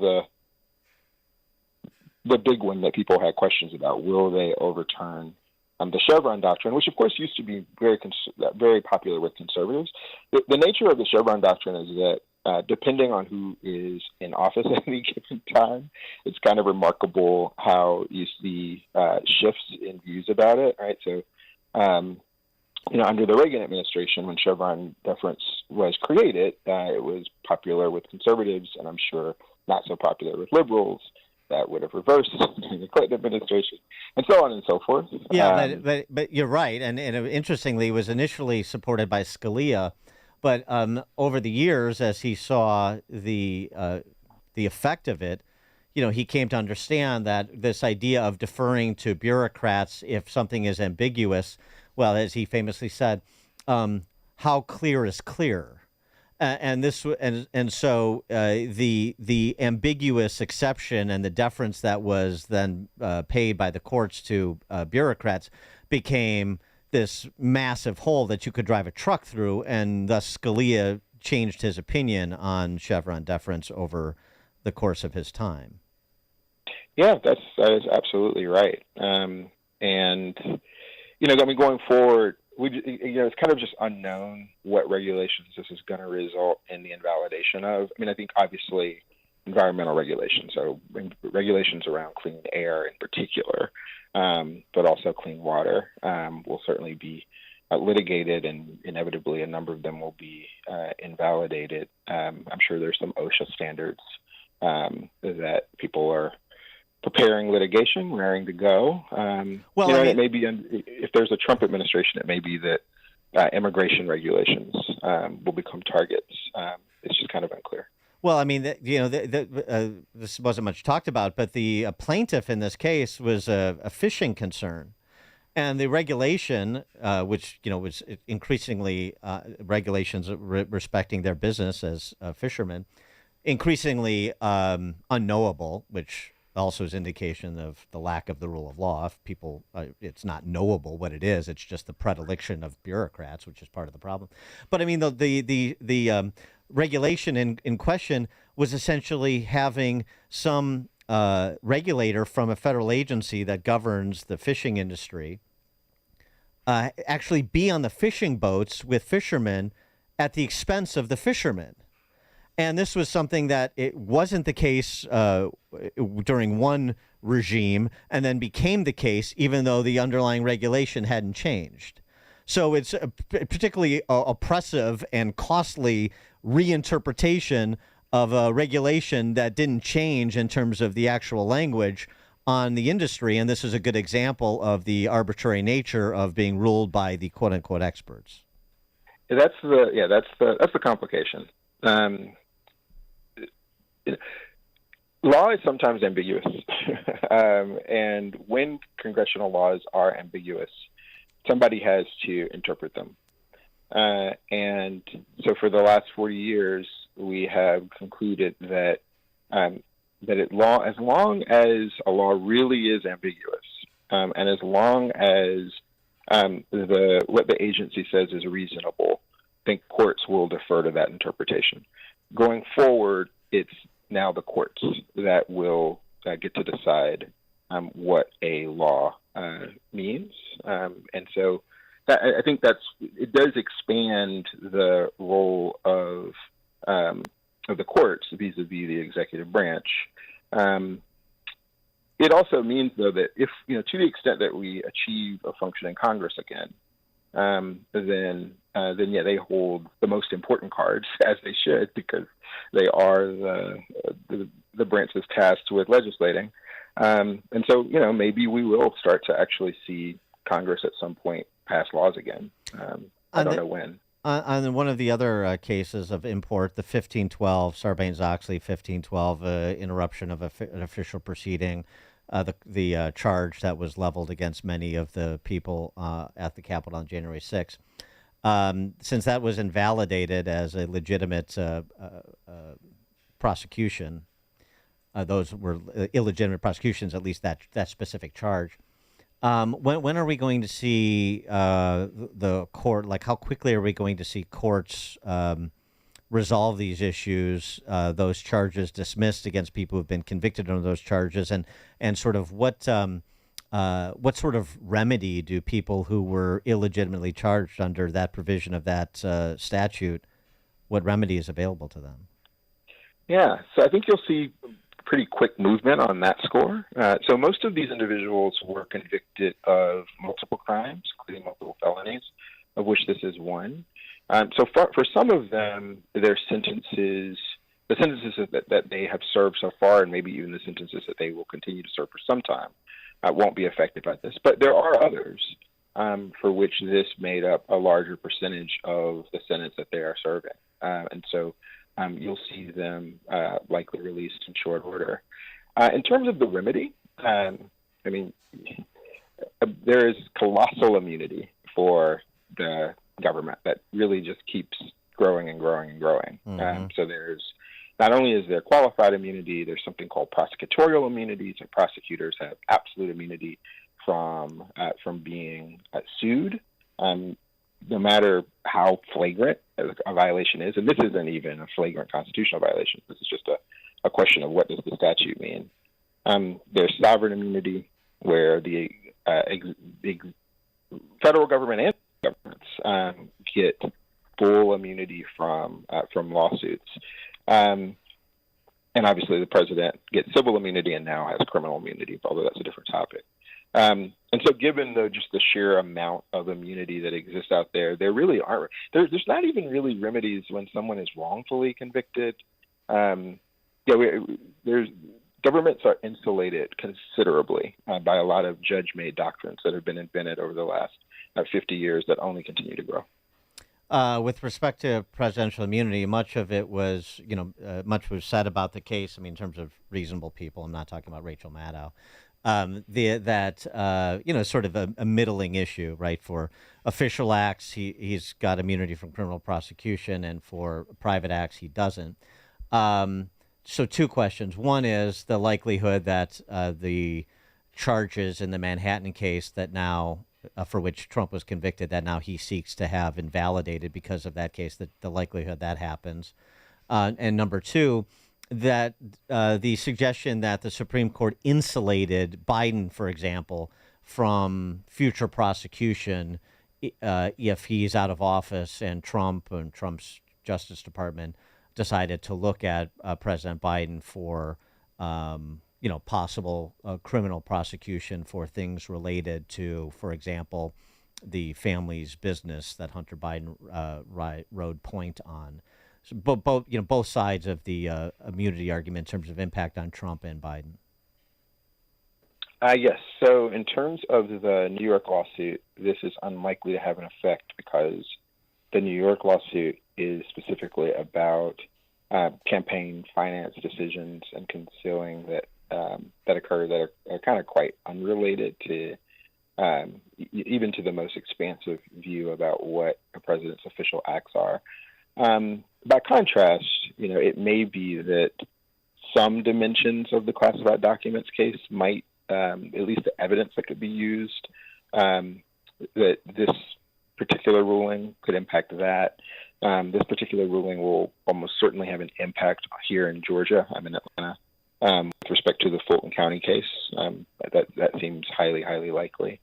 And yes, to the extent that a future President Trump wanted to prosecute President Biden for his official acts, it would have an effect. You asked questions about, I'm not familiar with Joe Biden's businesses, but to the extent that Joe Biden has businesses, that would almost certainly go in the unofficial category as opposed to the official category. And how frightened someone is about this opinion, really, the presidential immunity opinion, depends on how much faith individuals have, not only in the two individuals who are in front of us, right, but this is a ruling that will affect presidents for decades. And so if one is confident that no American president would ever order Navy SEALs to go after a political opponent and kill them, then if you're confident that that's true, then you have nothing to worry about this opinion. If you have more fears, if you have more skepticism about what future presidents might do, then you might have more concerns about this opinion. So I think a lot does depend on just kind of how much faith we have in all the future presidents to come. Fred Smith is the Charles Howard Candler Professor of Law at Emory University. Professor Smith, thanks for joining us. Appreciate it. Absolutely. Thank you. And he joined us on our turnkey.pro answer line.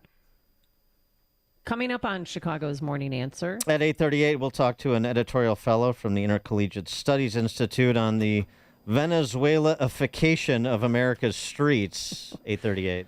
Oh, they're here. But now let's head into the newsroom. Here's Mike Scott. 73 degrees at 8:31 and rain on the way for the afternoon. Power has started to come back on for the millions of homes and businesses that were left in the dark when Hurricane Beryl slammed into Texas, unleashing suspected tornadoes in Louisiana and some much-needed rain for the nation's midsection. The White House releasing a letter this morning from President Biden's doctor after contentious press briefings Monday over visits to the White House by a Parkinson's disees specialist. I hear you. Guys. The White House press office unable to answer questions effectively about the visits, saying that at least 3 of those visits were all part of President Joe Biden's annual physicals.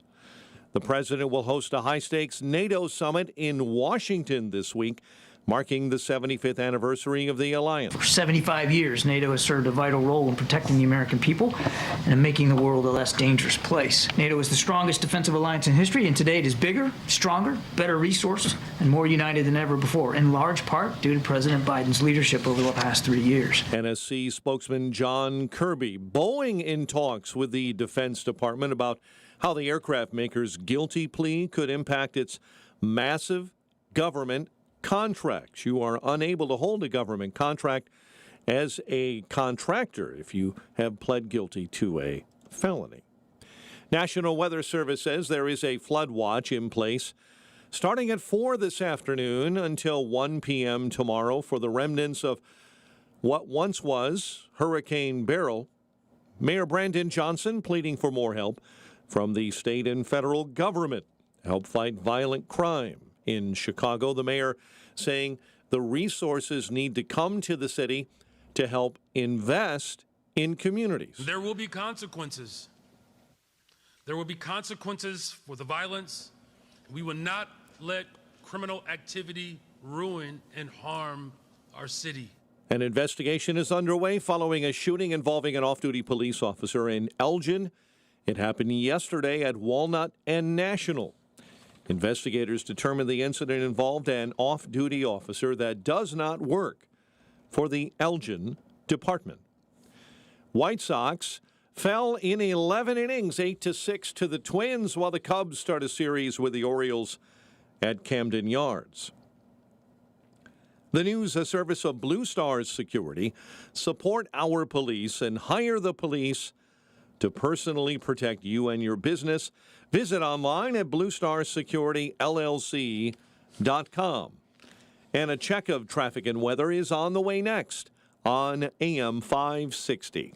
Kirk is trying to dial down the temperature. Left-wingers are now openly calling for the public assassination of Donald Trump. This has been a bad week to be a Democrat and a liberal. Do not take the bait. They want to trigger us because these are sick people. Things are about to get really hot, everybody. And we have to bring down the temperature. And we need all of us steady and stable at the wheel. Do not take the bait. The Charlie Kirk Show. Afternoons at 1, right before Sebastian Gorka at 3 on AM 560. The Answer.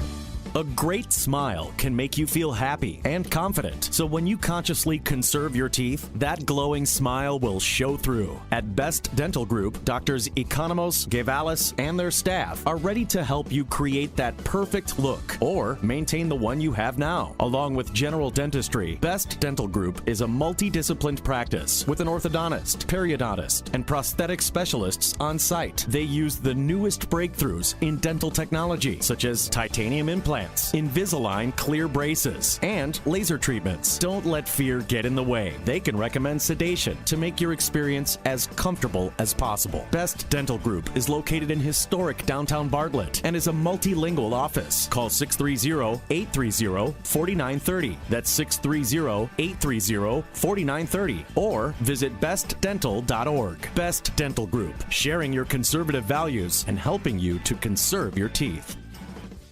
This is Sean Thompson. When you go on vacation, does it make sense to have somebody else pack for you? Of course not. The same can be said for your retirement. Your 401k could be packed with things you don't know about or even need. If you're close to retirement, but you don't have a plan customized to your goals, it's like kind of taking a 30-year vacation with no idea what's in the suitcase. Sounds like a stressful way to begin what should be a relaxing time. Tom Fortino at Alpha Wealth Group can help you unpack your savings and build a plan to reduce future taxes, address Social Security and health care, and a whole lot more, all with a clear, defined income strategy. Call the Alpha Wealth Group at 630-934-1855. Ask for the complimentary retirement plan. That's 630-934-1855 or online at alphawealthgroup.com. And listen to the Alpha Wealth Hour Saturday mornings at 9 a.m. right here on AM 560. Advisory services through Retirement Wealth Advisors, LLC, and SEC Registered Investment Advisor. Insurance and annuities offered through Alpha Wealth Group, licensed in Illinois. Did you know you can get your prescriptions for less at your local pharmacy? You can with GoodRx. It's the free app that can save you money on your medications. Just search for your prescription, choose the pharmacy and the price that works best for you, and then show your GoodRx coupon to your pharmacist at the drop-off counter. GoodRx works at over 70,000 pharmacies, including Walmart, Rite Aid, and Walgreens, and it works whether you have insurance or not. It's easy to save. Next time you drop off your prescription, check GoodRx. To start saving today, go to GoodRx.com. GoodRx is not insurance.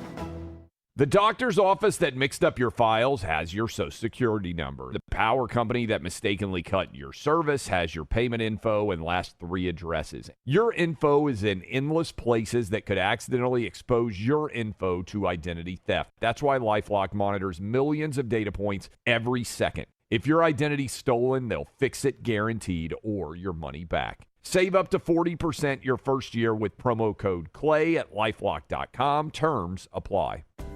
You've worked hard and accumulated wealth, but you know the pitfalls involved in passing significant assets to your heirs.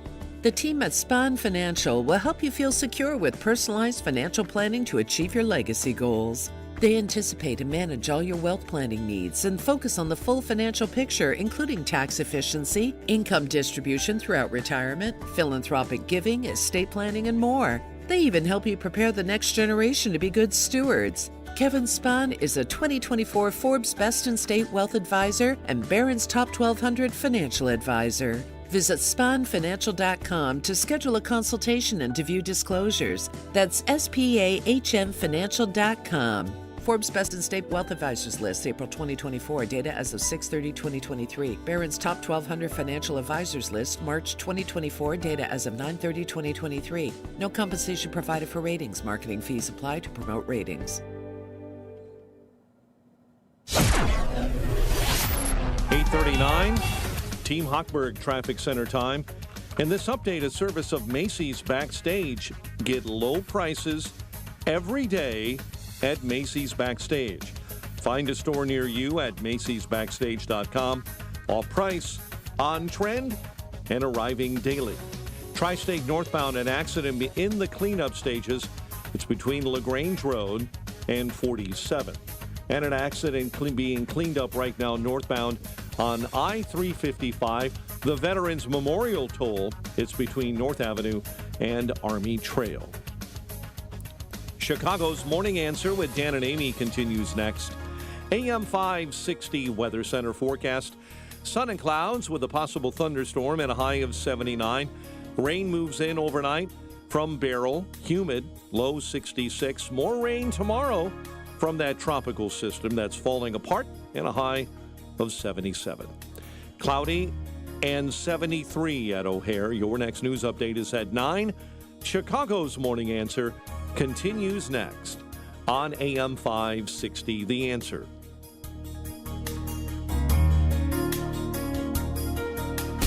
Now, from the Signature Bank Studios. If you're looking for the latest news, insight into what it means, and the sharpest opinion, there's only one station in Chicago where you can turn, and it's this one. We're AM 560, The Answer.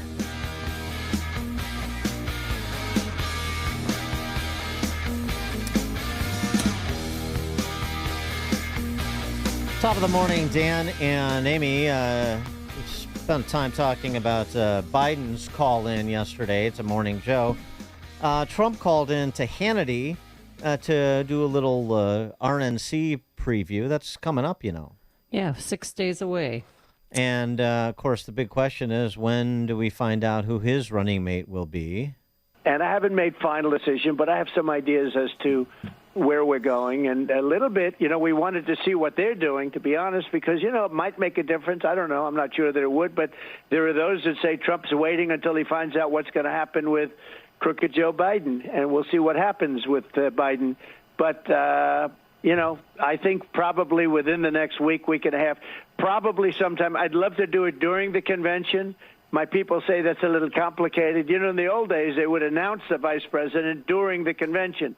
Today, with modern-day technology, you can't do things that you could have done 50 years ago very easily. But probably a little before the convention, but not much. It could even be during the convention that we'd do it. I'd love to do it during the convention. I think it would be a very interesting build-up and important for the convention. It would make it even more exciting. It's going to be amazing in Milwaukee. Yeah, going to be amazing in Milwaukee. Well, we'll see. I mean, there's nothing really new in terms of the projected short list, who he's choosing from. So now it's just a matter of the timing and who he ultimately chooses. I don't know that anybody has any grand insight into that choice. And I wonder if that choice changes at all given the situation on the other side with Biden. Though it's difficult to see why it would impact his decision other than to say if Biden is not going to be your opponent, if you believe that, and I'm not sure that Trump does. He sort of walked that back a little bit from over the weekend when he said, yeah, he's done, he's going to get out, and Kamala's going to be in. Now he's sort of suggesting, well, he's not going so easily, so maybe he will be staying in.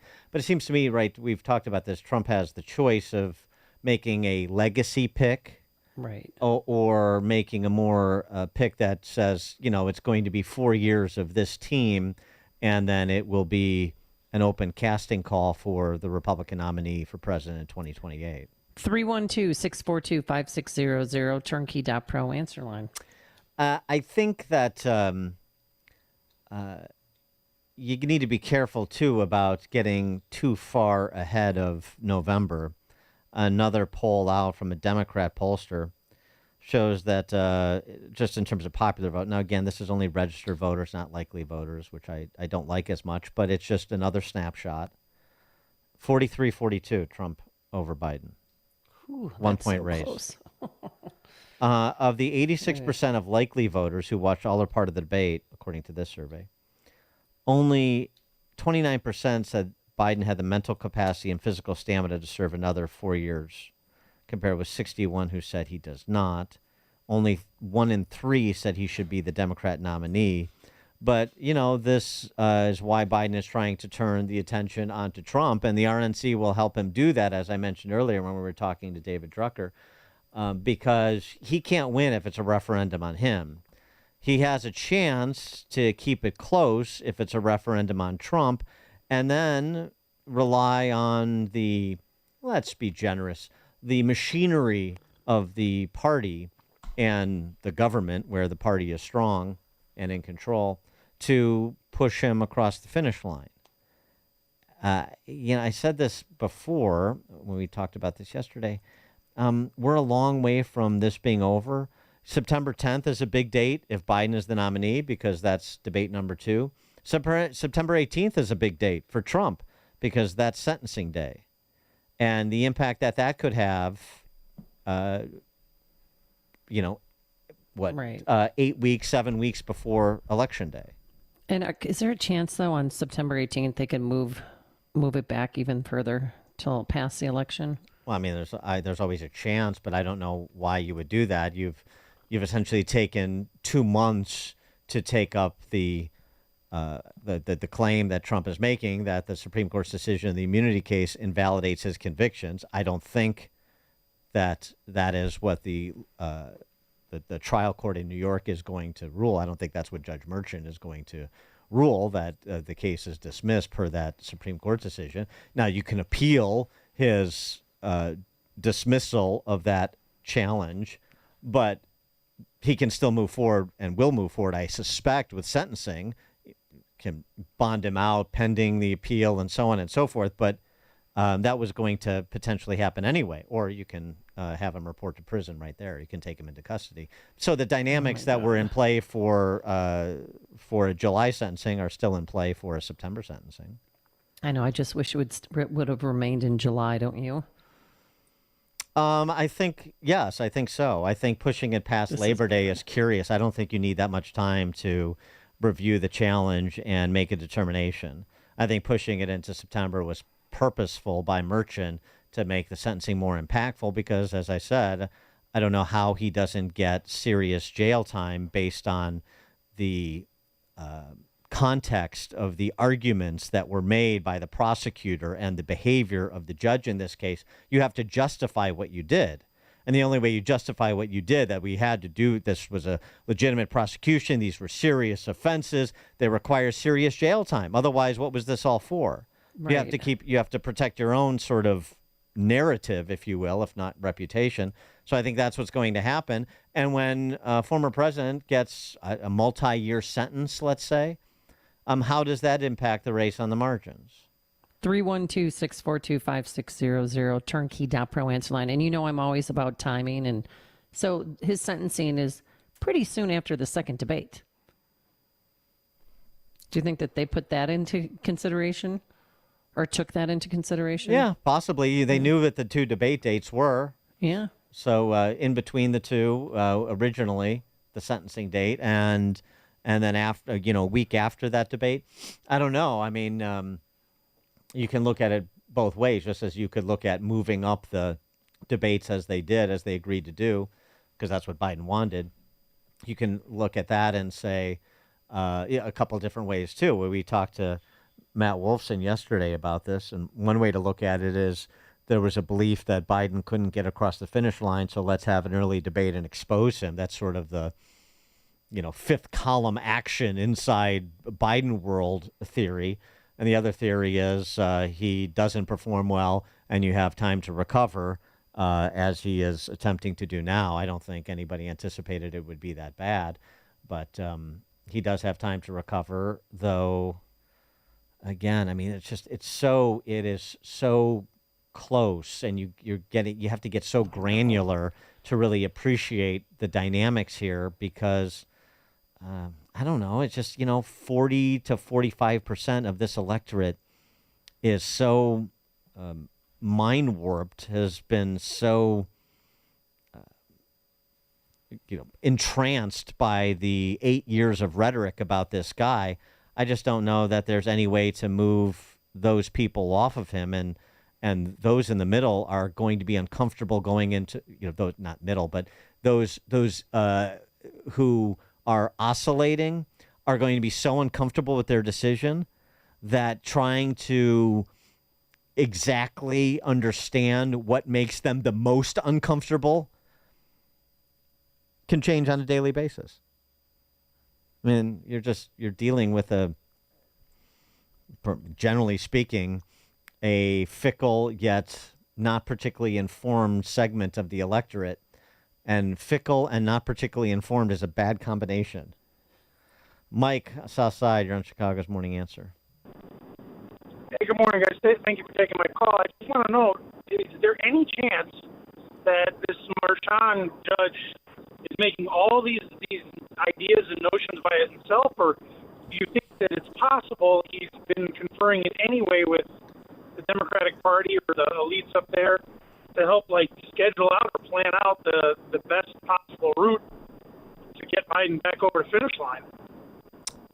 Yeah, it's possible. It's a good question.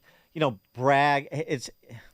It's one of those things. Is it choreographed, or everybody knows their roles in this, right? Is it so you don't need to have anybody providing stage direction? So thinking about the sentencing, remember when the immunity case came down and Trump's made the claim that this should invalidate my convictions, Bragg said, well, we can delay this. I'm fine delaying the sentencing a couple of weeks.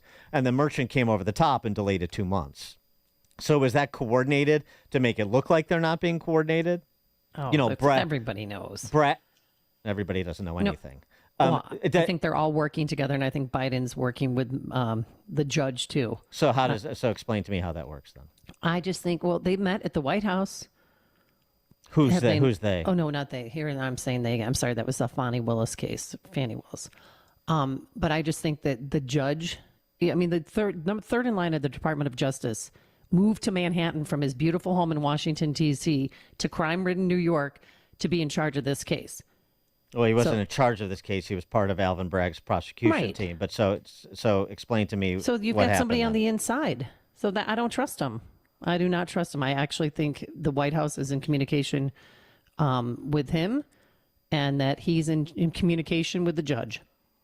Well, that's just my gut feeling on this, and I think they're all working together, and they decided, we're going to move this back right after the second debate, weeks before the election. And then explain Alvin Bragg's public pronouncement that I'll take 2 weeks.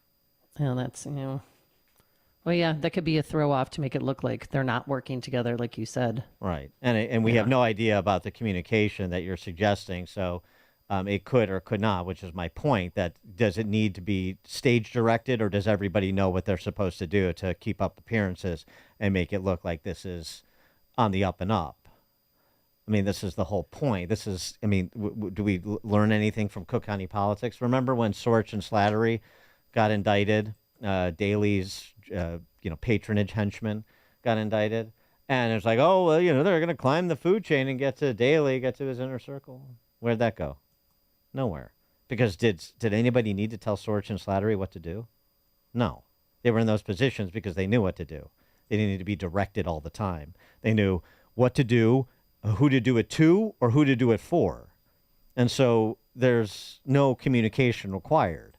And one wonders if that's basically the case in the relationship between the Biden White House and your number 3 at Justice that goes to Bragg's team. And Bragg is unethical, but he's not an idiot. He did go to Harvard, although that doesn't necessarily obviate you of the idiot status. I get it, but he's not an idiot. And so, how much stage direction is really required? And it's certainly not coming from Biden, so you can't connect it really to inner circle, and you don't need to. Is it coming from Garland? No. Somebody, taps, what's his name? What's number 3? I'm blanking on his name. Margolis? No, I'm blanking on his name. Whatever. Number 3 at Justice, dispatched to Manhattan, and they run the game that they run because now he's on the prosecution team, so they communicate, and he can communicate to Bragg, who communicates to the judge. Maybe ex parte, probably not necessary. And then you have this play out in a way where everybody knows they have to keep up the appearance of distance and independence. So I'll take a delay for 2 weeks. I say 2 weeks. You say 2 months. We put it right into the sweet spot of when people start to tune into the election. And, we go for X number of years.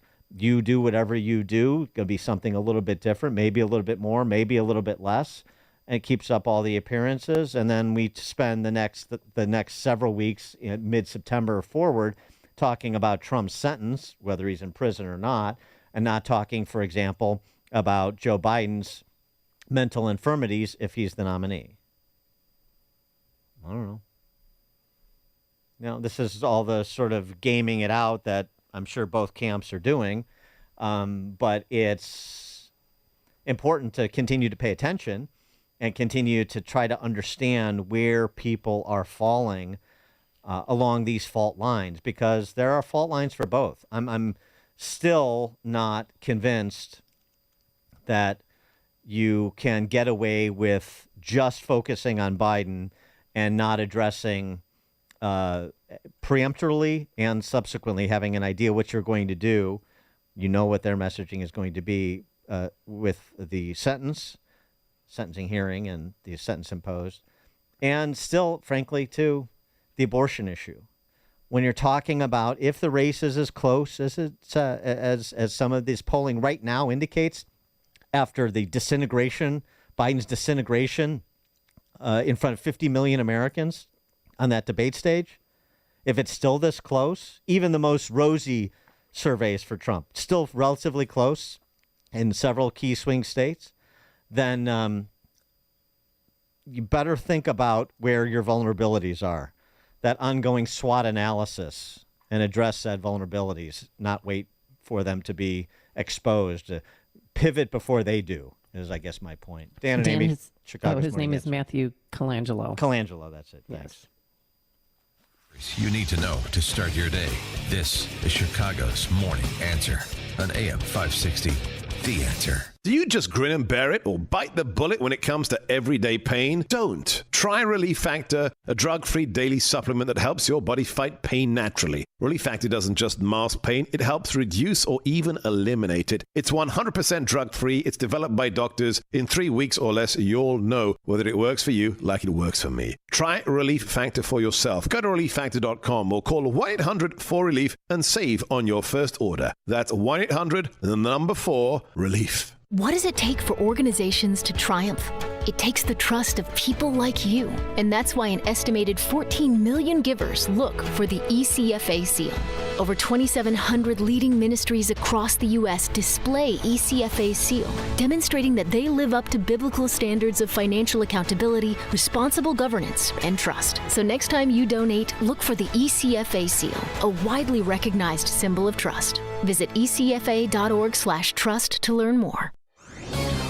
This is Seth Leibson for townhall.com. Perhaps we've elevated politics above its proper station in our lives and affairs, especially affairs of state. The conversation since June 27th and that horrendous debate performance has been, will Joe Biden be the nominee for the 2024 election, or won't he? That's really the wrong conversation. The question should be, should Joe Biden be the president right now? Joe Biden cannot now faithfully execute the office of the presidency, a violation of his oath to preserve, protect, and defend the Constitution. One can go back to Robert Hur's February report that revealed Joe Biden's dramatic memory failures. In his effort to rehabilitate himself after the debate, Biden sat down with George Stephanopoulos and did nothing to inspire confidence. These problems never improve. They always get worse. We are now at the point where it's not a weak candidate Democrats need to worry about. It's a dangerously and recklessly propped up presidency that should be a concern to every American, left, right, and anywhere in between.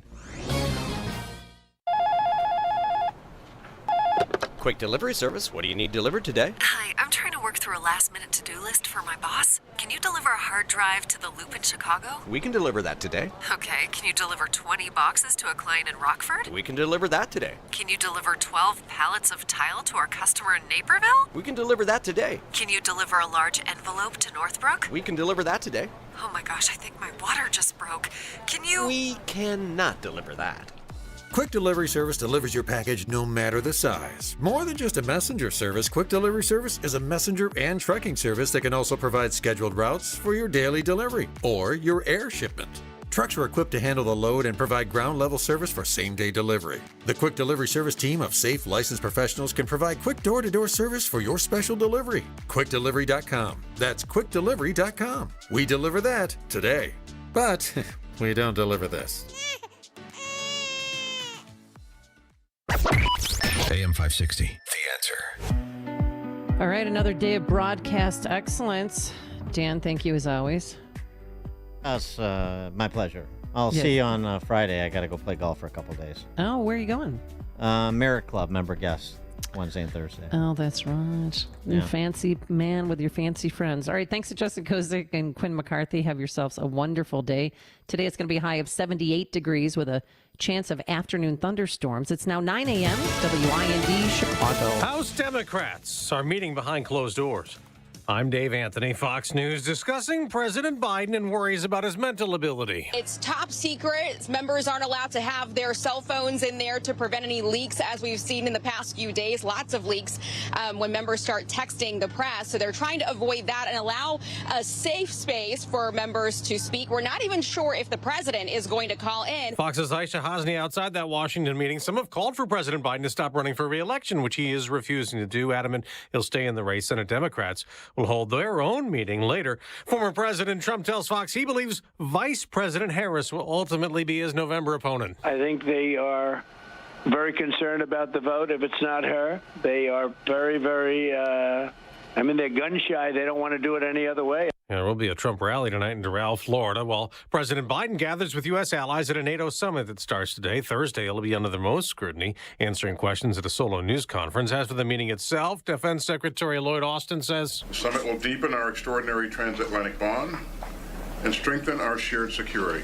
With a big focus on helping Ukraine even more fend off Russia's invasion as the number of Ukrainians killed in a Russian missile barrage yesterday on 5 cities rises to 42. It's going to be a very hot day for Hurricane Beryl victims in Texas, where there are still more than 2 million power outages, meaning a lot of people have no air conditioning. Here in Galveston, it's supposed to feel like 103 degrees today. Fox Weather's Katie Burns says crews have a lot of work to do with a lot of power lines down. Officials warn it'll take a few days to get power fully back. We've got businesses closed here, traffic lights out. Some homes are missing roofs, and at least one is completely destroyed. Its walls ripped off from a likely tornado. Beryl is a tropical depression now and could cause more flooding as it keeps moving toward the Great Lakes. America's listening to Fox News. 75 degrees, 9:02 is our time on AM 560, The Answer, and good morning. I'm Mike Scott. The National Weather Service says there is a flood watch in place from 4 this afternoon until 1 p.m. on Wednesday for parts of the Chicago area and northwest Indiana, all part of the remnants of what once was Hurricane Beryl. Chicago Police Superintendent Larry Snelling telling reporters yesterday they're using all of their resources to try and find suspects responsible for a string of violent shootings. We need to take these people off the street, and we need to keep them off the street so that